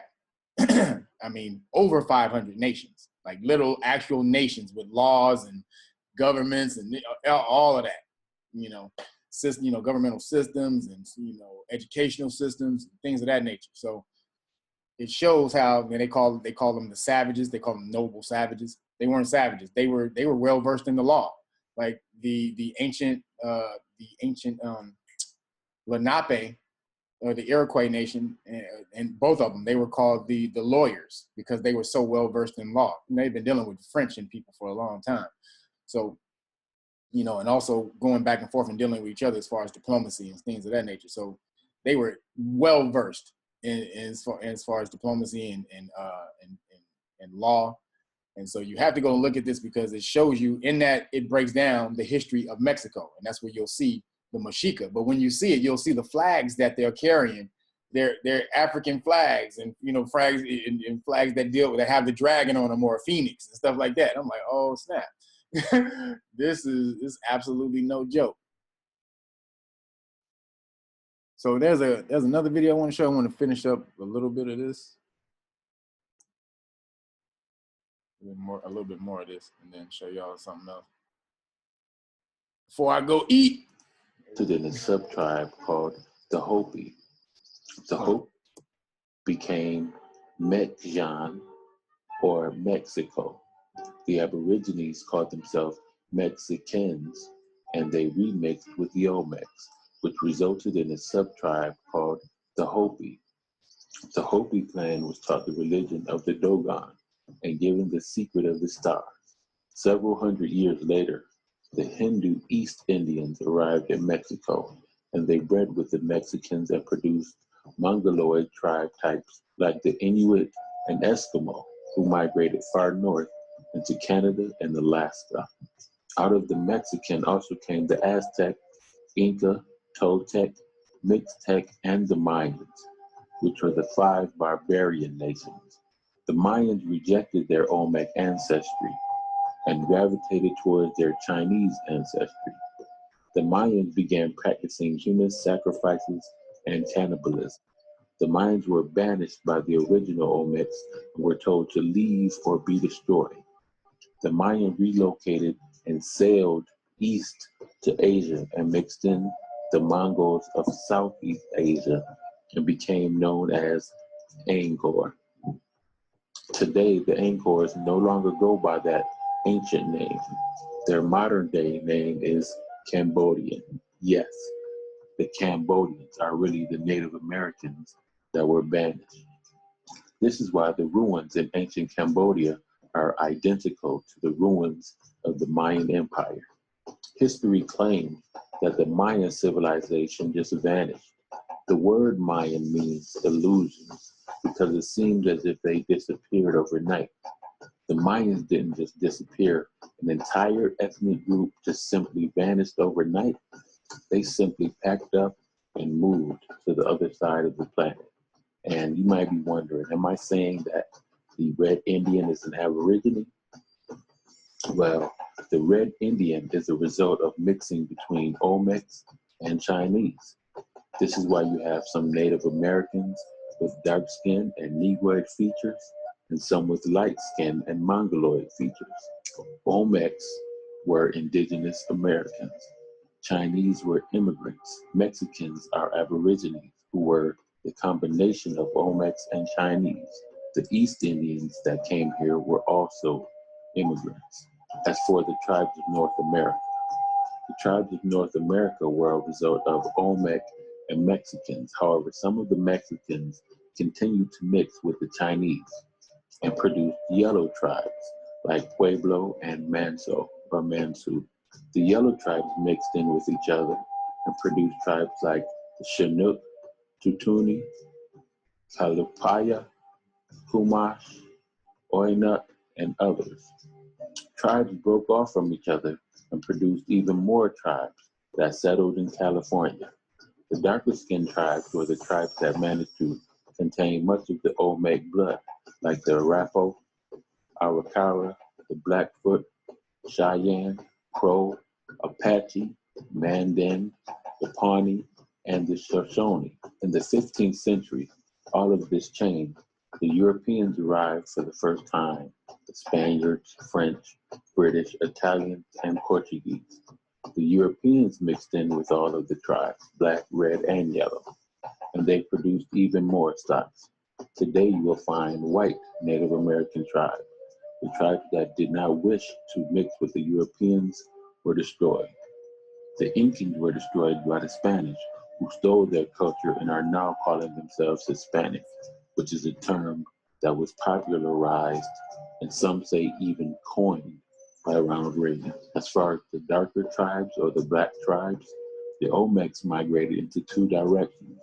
One group of the Olmecs migrated into the Eastern Islands near the Bermuda Triangle and settled in the islands of Jamaica, Haiti, the Bahamas, Trinidad, and Barbados.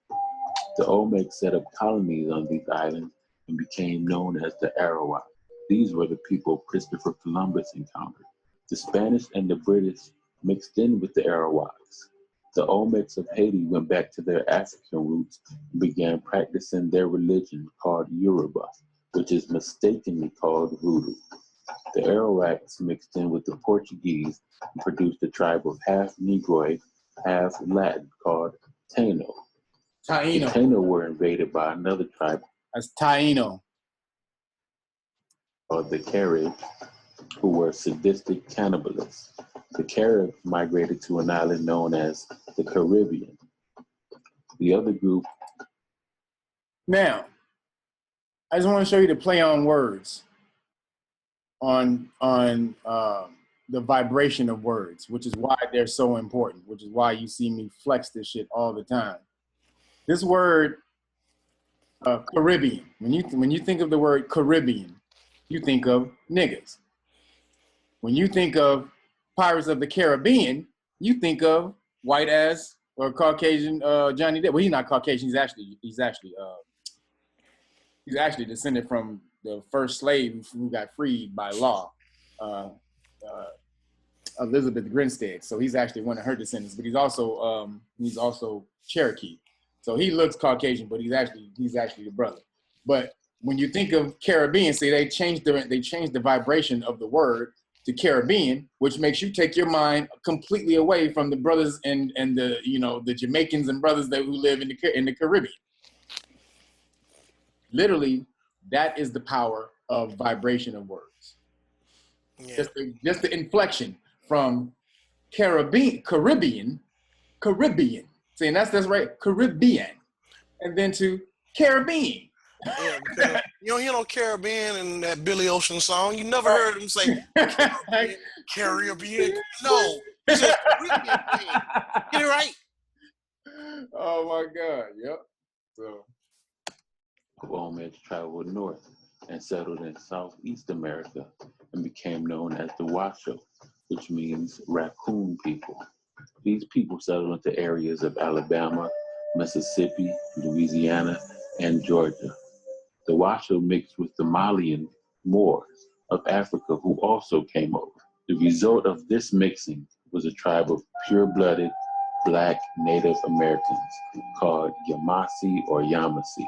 The Yamasee resided in Georgia and were the mother tribe of all dark southeastern and eastern tribes. Yamasee is a direct descendant of the Olmecs through the Washita Moors. The Washita is a derivative of the term Wichita, who are known as Kit-Kittish, which means raccoon eyes, which refer to the Black Native Americans because of their faces. And that's where you get Washington from. The term coons was used to identify a Black person. The Yamasee lived in Georgia on the Ocmulgee River near Macon, Georgia, and where the early Yamasee mounds were discovered. Today, Macon is also the home of the Harriet Tubman African American Museum. The Yamasee is the mother tribe of the Creeks, the Seminoles, the Apaches, the Choctaw, the Chickasaw, the Catawbas, and the Cherokee.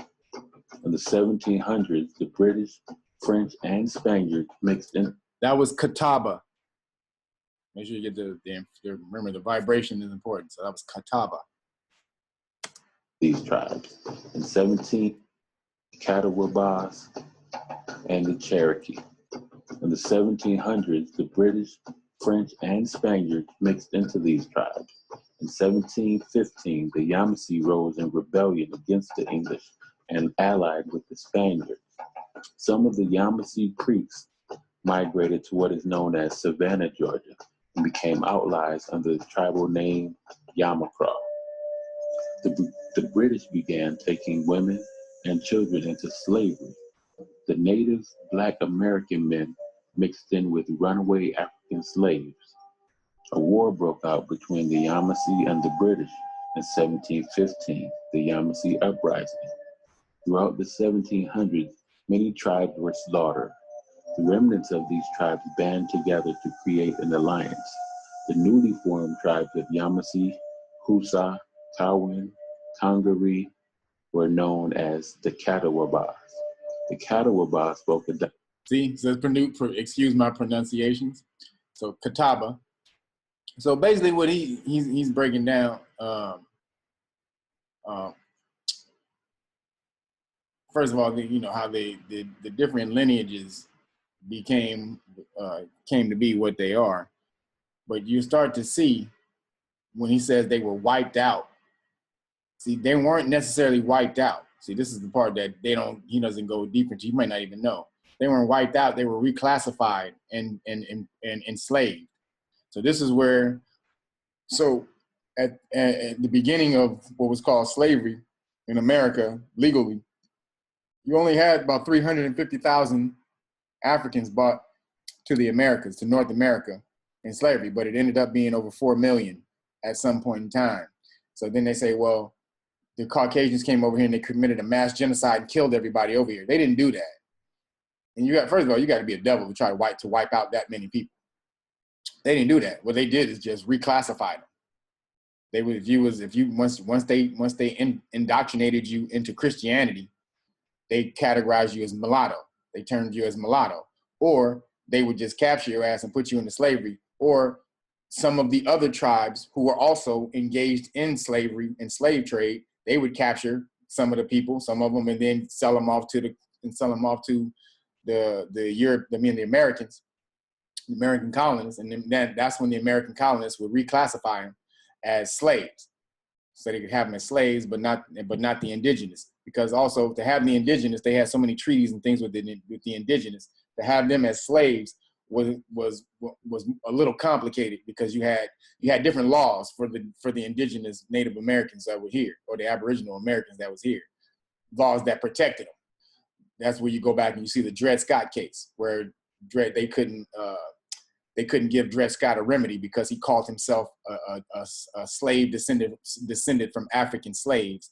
And then the judge said, you didn't call yourself the Native Americans, unlike the Native Americans who live here and they have laws and a government and a nation and all this and that. You didn't call yourself that. You said you were an African descendant from slaves. So there are no laws for you in our country. So again, what they did was they didn't kill them all off. They killed a lot, don't get it twisted, but they reclassified most of them and enslaved them. So that's where most of the slave population in America came. So we'll get back into this more, because there's one last thing I wanted to show y'all, and then I got to go get some food. But this one is a documentary from this guy in Peru. He's a Peruvian archaeologist, and so it's in Spanish. I want y'all just to be aware of that right off the bat. But what I'm showing you guys is, get to it. There's a place in Mexico or in Peru called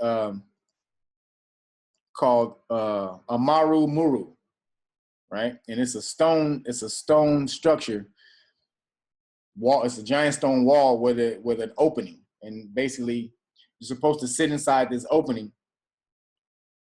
You're supposed to be able to sit inside this opening, and when you vibrate or you meditate or hum certain tones, it literally transports you to a different dimension. Like this. So this is what's taught about Amaru Muru. Now, immediately when I got sent this video, when I heard it's the wall of Amaru Muru, right? I immediately thought Amaru. So this is, excuse me, this is Aramu Muru. That's what it's called. But immediately I thought the word Amaru. That's what came to my mind. I was like, Aramu Muru. Like, that sounds like Amaru. So I started to look up, videos and breaking down stuff about that. And then this Peruvian documentary came up, and I want you guys to see this. It's only like 7 minutes, and then that's what we're gonna end on that one. If I can get the damn computer to work.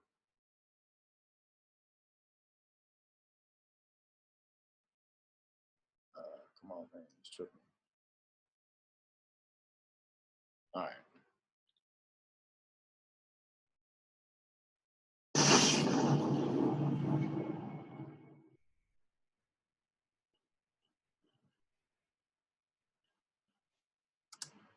So, mysterious occult mysteries. That's what this means. Occultibus TV, mysterious occult mysteries TV.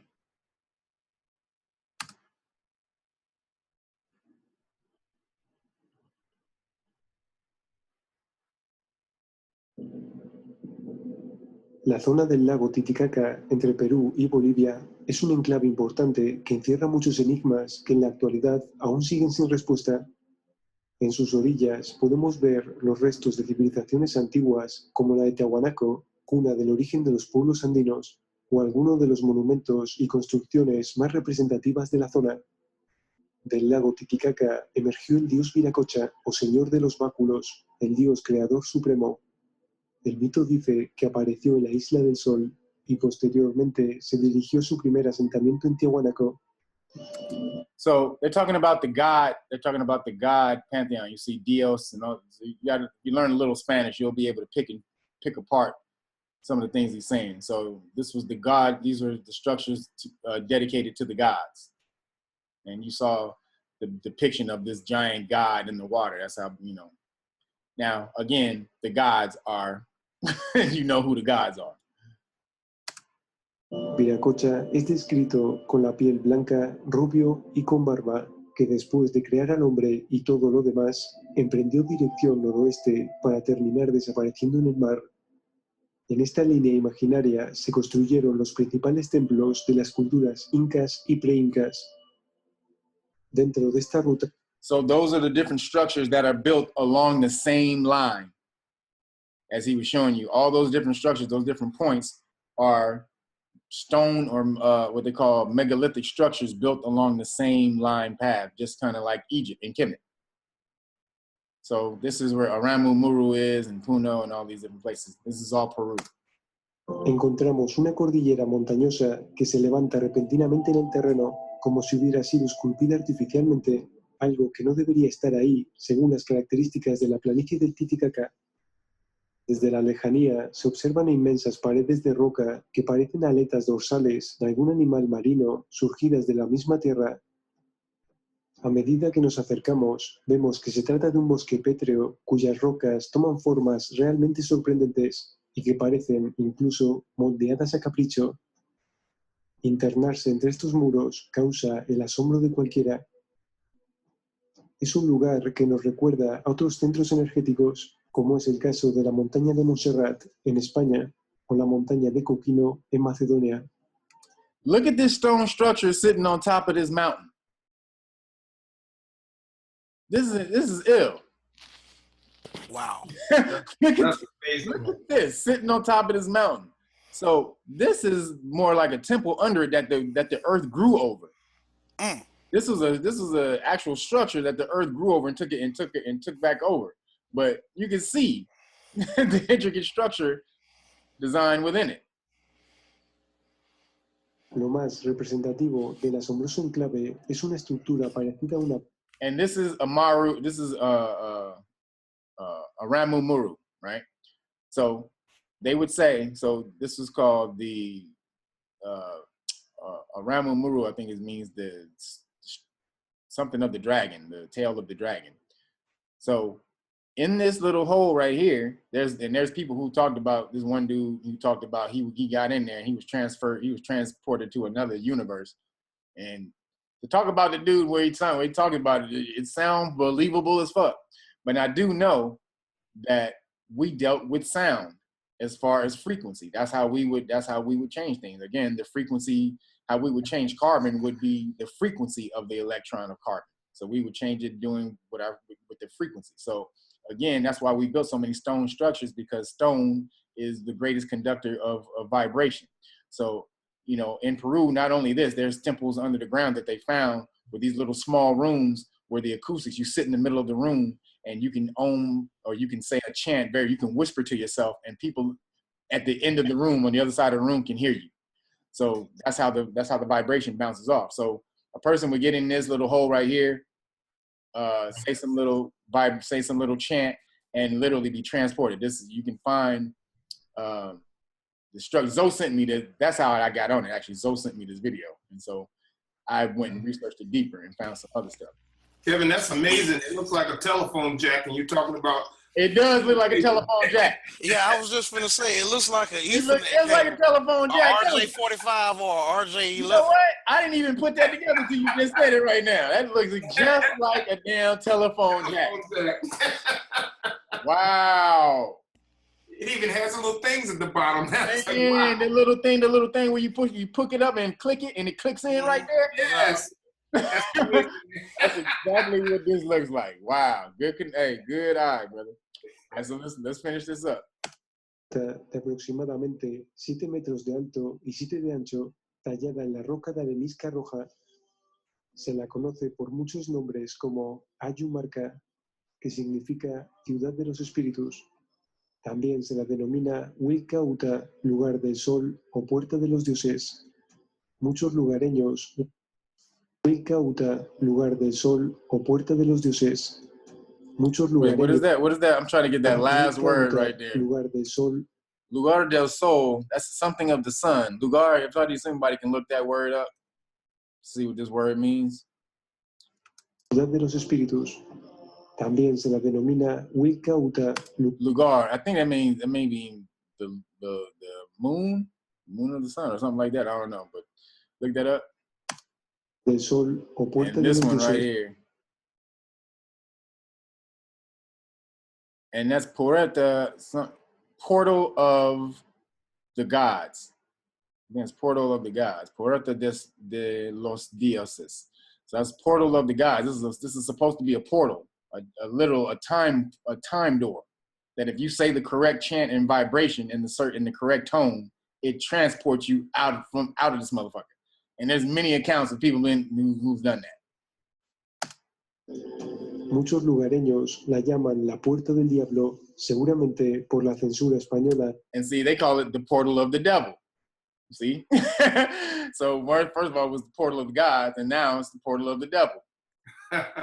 Y de los rituales paganos que allí se hacían, aunque popularmente se la conoce como Aramu Muru, en honor al sacerdote inca Aramu, que, según cuenta la leyenda, tomó el disco solar de oro guardado en el templo de Cori. What does he have? What does he have above? What does he have above his third eye?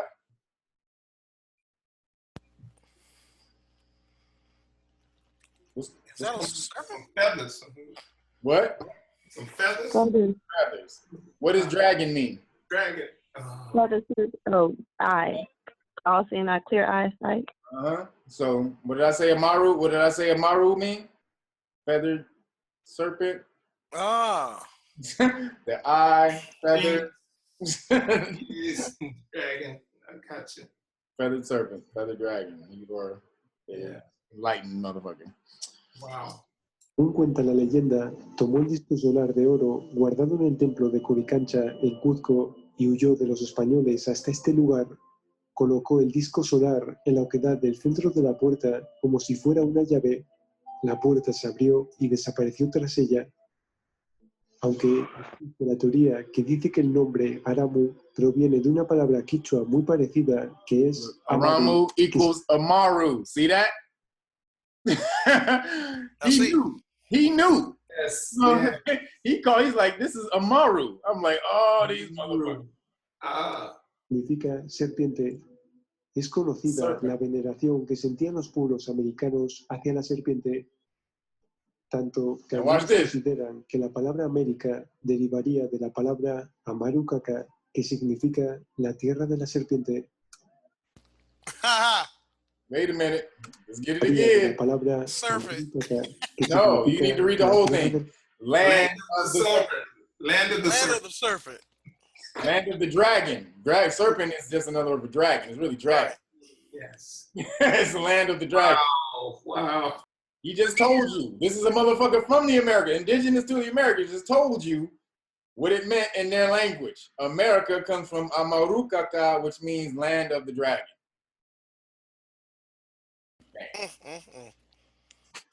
That's what I wanted to show you guys. You don't know who we are. You have no idea who you are. And if you look at North America, in that picture, it kind of does look like a dragon with wings. What do you mean, up here? Yeah, that whole part, especially the dark part right above the lighter green. So you talking about this up here? Go back over to the right. That looks like the head right there. Go back. Where? Right here? Right here. That looks like a head of a dragon.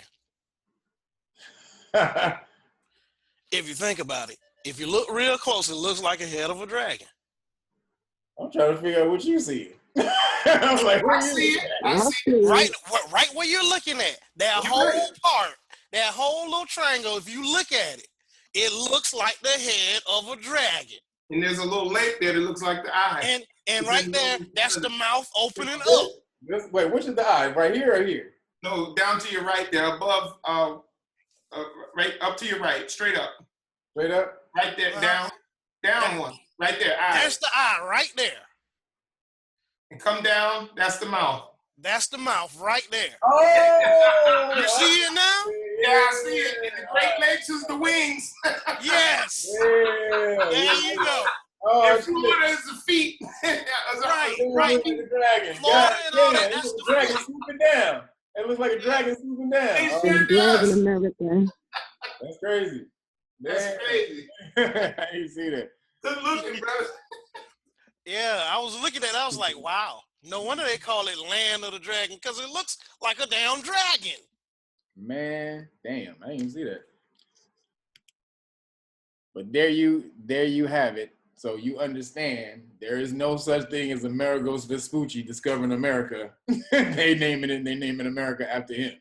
It was literally a Marukaka for thousands of years before they got here. Which is why President of the United States of America makes absolutely, positively, unequivocally no sense. None. Now, let me show y'all this last one. This is Kevin, send that link if you don't mind. which link? The one that you just left. The one that you. Oh, okay. Hold on. Yes.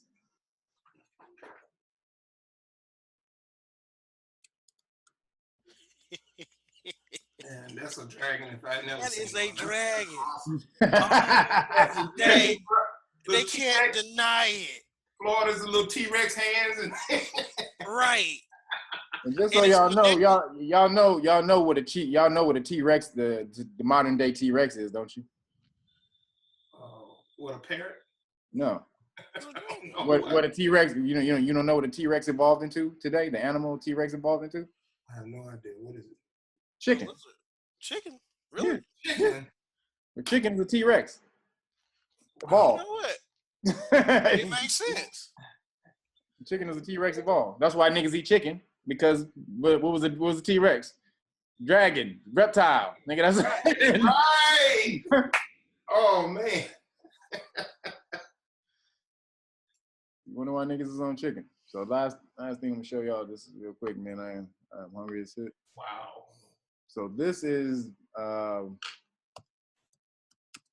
wait.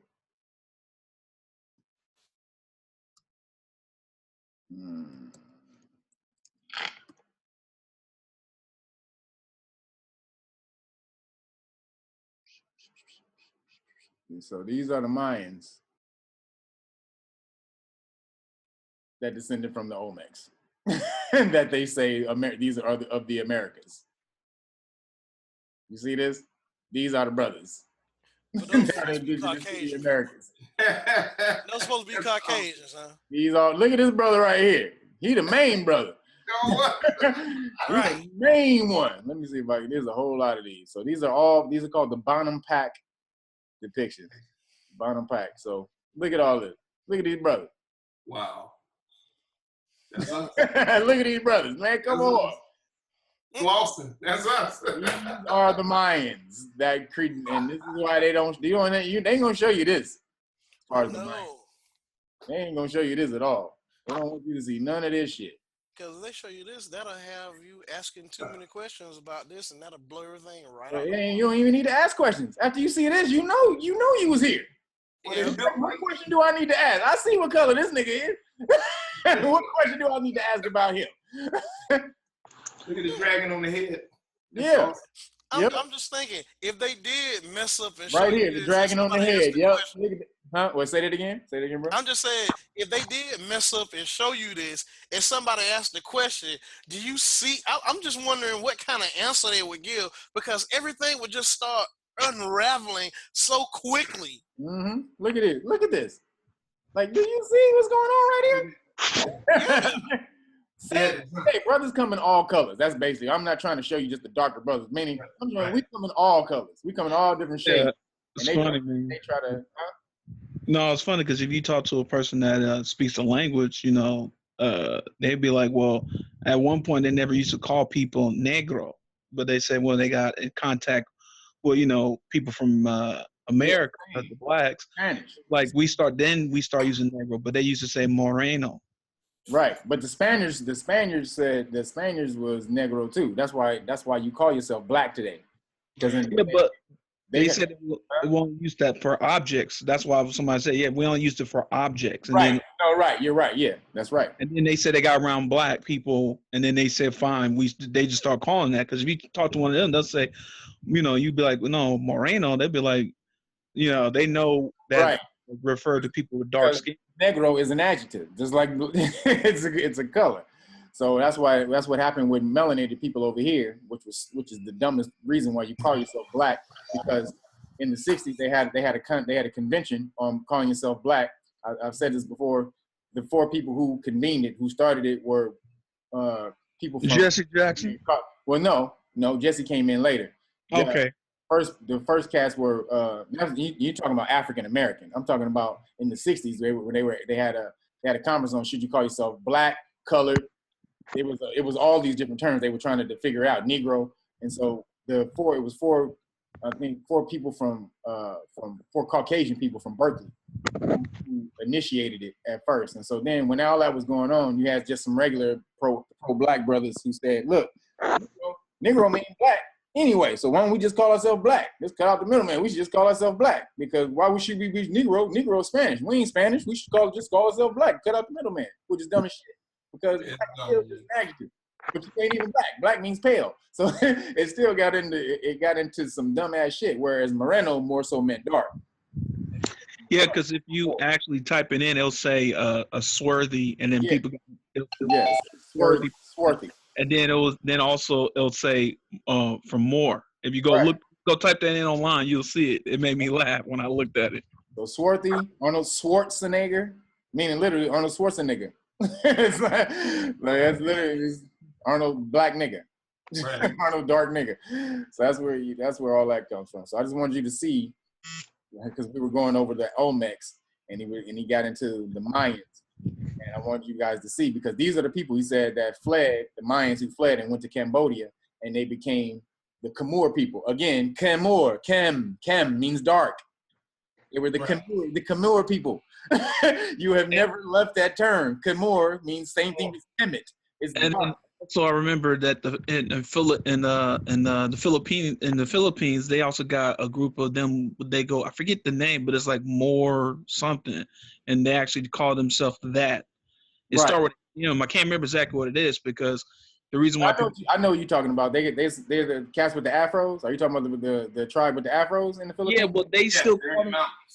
Yeah, they still call themselves by the name that they said before, King Philip King, because that's why people call Filipino. People?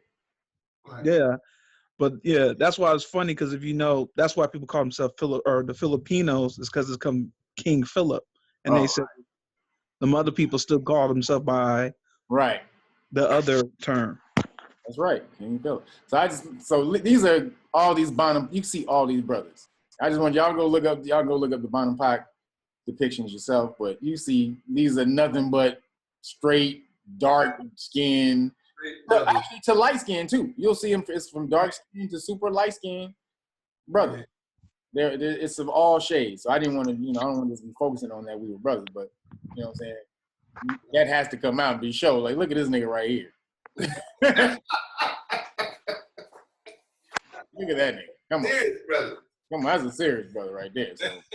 Well, yeah, it's even if you think about, like, I think I said it before, but even when you think about the word olives comes from different colors. They even say when you type in olive, it'd be like it goes from green to brown to all these different colors, but they only want you to think of the ones that they've been light green to dark, super dark Kalamata. And Spain is known for olives. Right. Okay. So Spain has Spanish olives and shit. Yeah. But if you go type it in, you're gonna see a bunch of Caucasian people that they be trying to tell you that they're olive color skin. Right. Well, yeah, because they have to use that. Just means with a slight complexion. They'll try to use olive color, slight complexion. Again, more olives are from Italy, where the Moors took over Sicily. That's where that term comes from. So the olive color comes from the Moors when they were in Sicily, fucking everybody. Everybody came out different colors. That's why. So that's where that came from. So that's it for this week. Awesome. Y'all got me on here 4.5 hours. God damn. Yourself. There's no way around it, brother KB. Man, stop it. There's no way around it. Stop playing. I'm gonna put y'all on the damn clock next time. When's the next class, brother? Next Sunday. It's every Sunday. Next Sunday, I got you.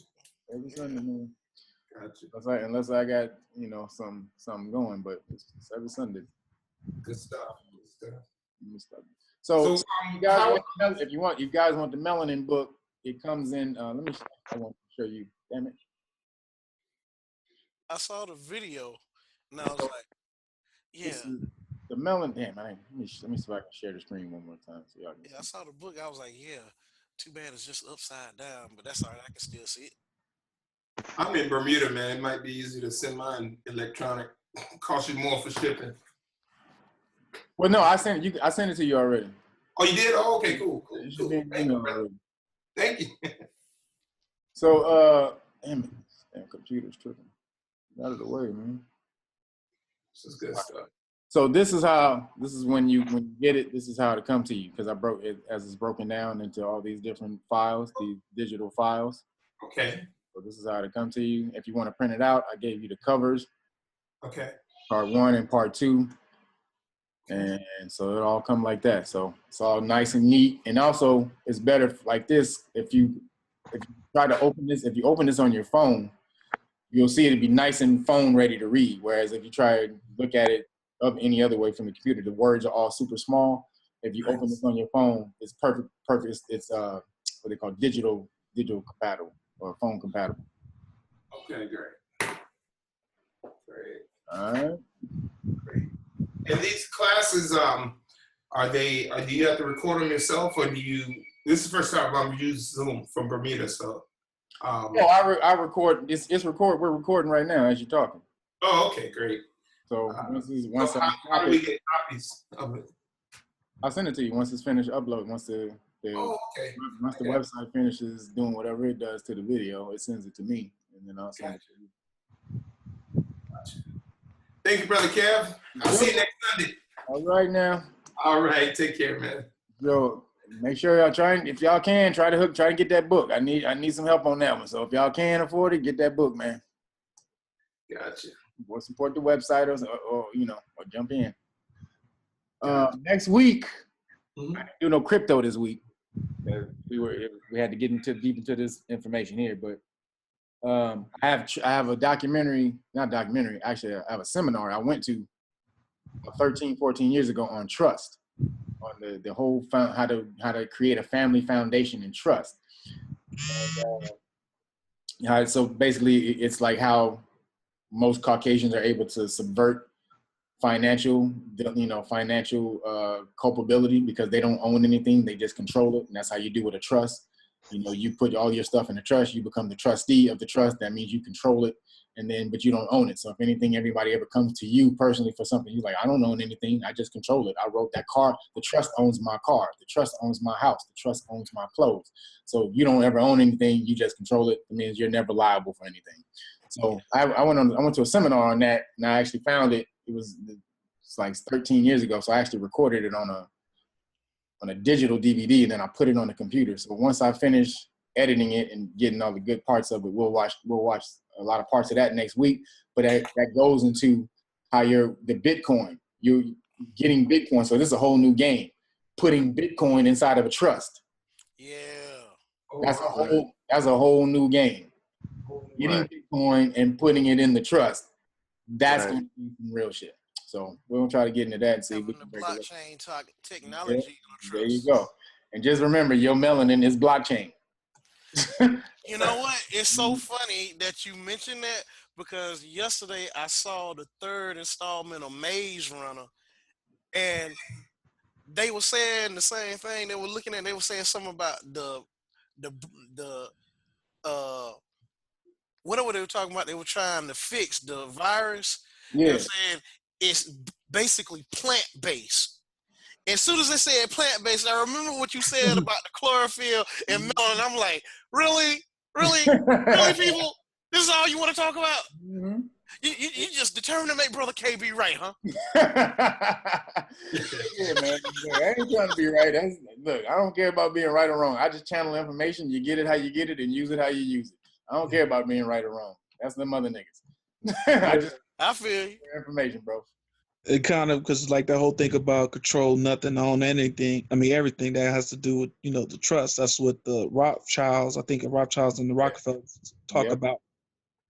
So so next week, when I get the video edited, good pieces of it edited, you'll be able to see the structure and how the guy breaks down the different trusts. And it's real ill, and how you can donate your salary from your job to your trust, so that it doesn't get taxed like this. I mean, it's a whole ill game. Yeah, it's funny. They will call it like a gift tax. Yeah.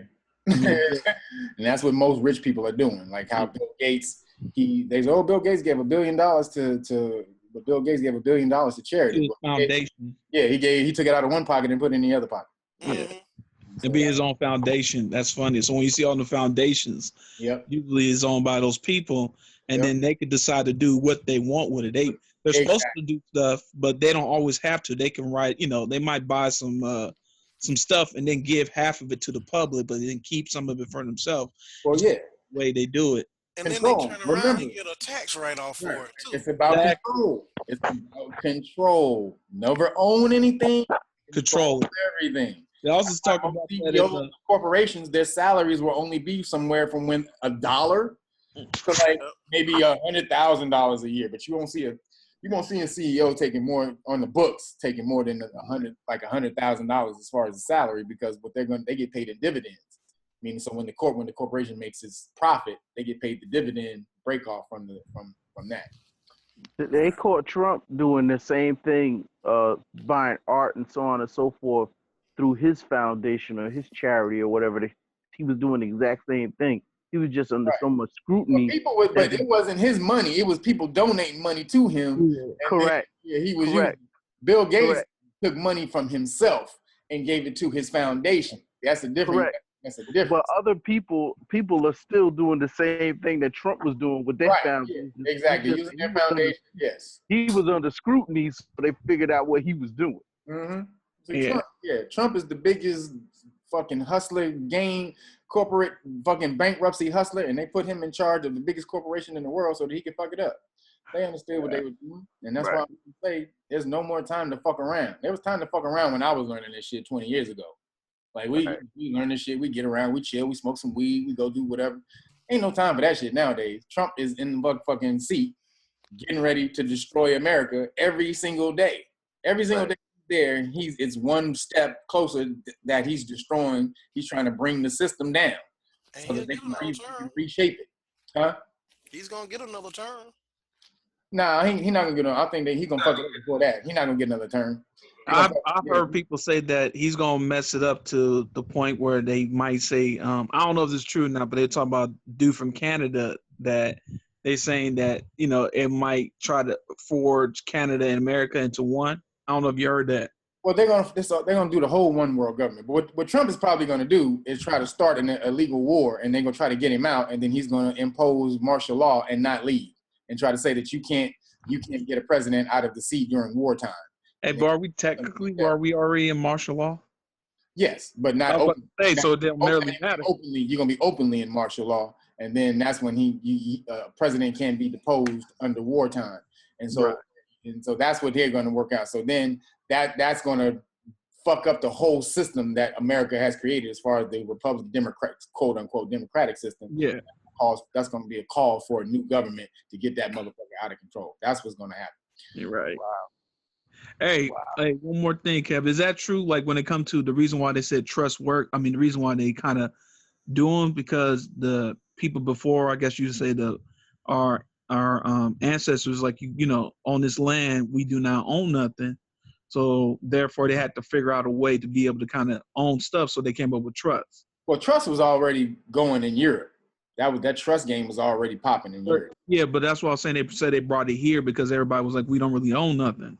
Well, yeah, they bought the trust game here, and because they were under British rule, and so if they under British rule, if you whatever you own, if you're a subject of the king, then the king owns. So when the colonists came over and they started to break away from the monarchy, and they started to acquire all this property and stuff like that, they were like, well, shit, if Britain comes back and invades us and take it back, they can just snatch it back. So what they did is they took some of British law and they locked up all of their whatever we gave them, the privilege to live on this land, the privilege to produce on the land, all the rights and stuff that we gave them. They locked it up in trust, which is law under British law. Trust is international law, so it travels. So even if Britain came in, which they tried to do in 1812, and tried to retake the colonists, if they had done that, if they had succeeded, then the colonists still would have been able to keep their property under the trust law of Britain. That's why they did that. All right, y'all. All right, man. See you next Dope Sunday. class, Kev. Dope class. For sure. Thank you, brother. Thank you. All right, brother KB, take it easy. For sure. Yep.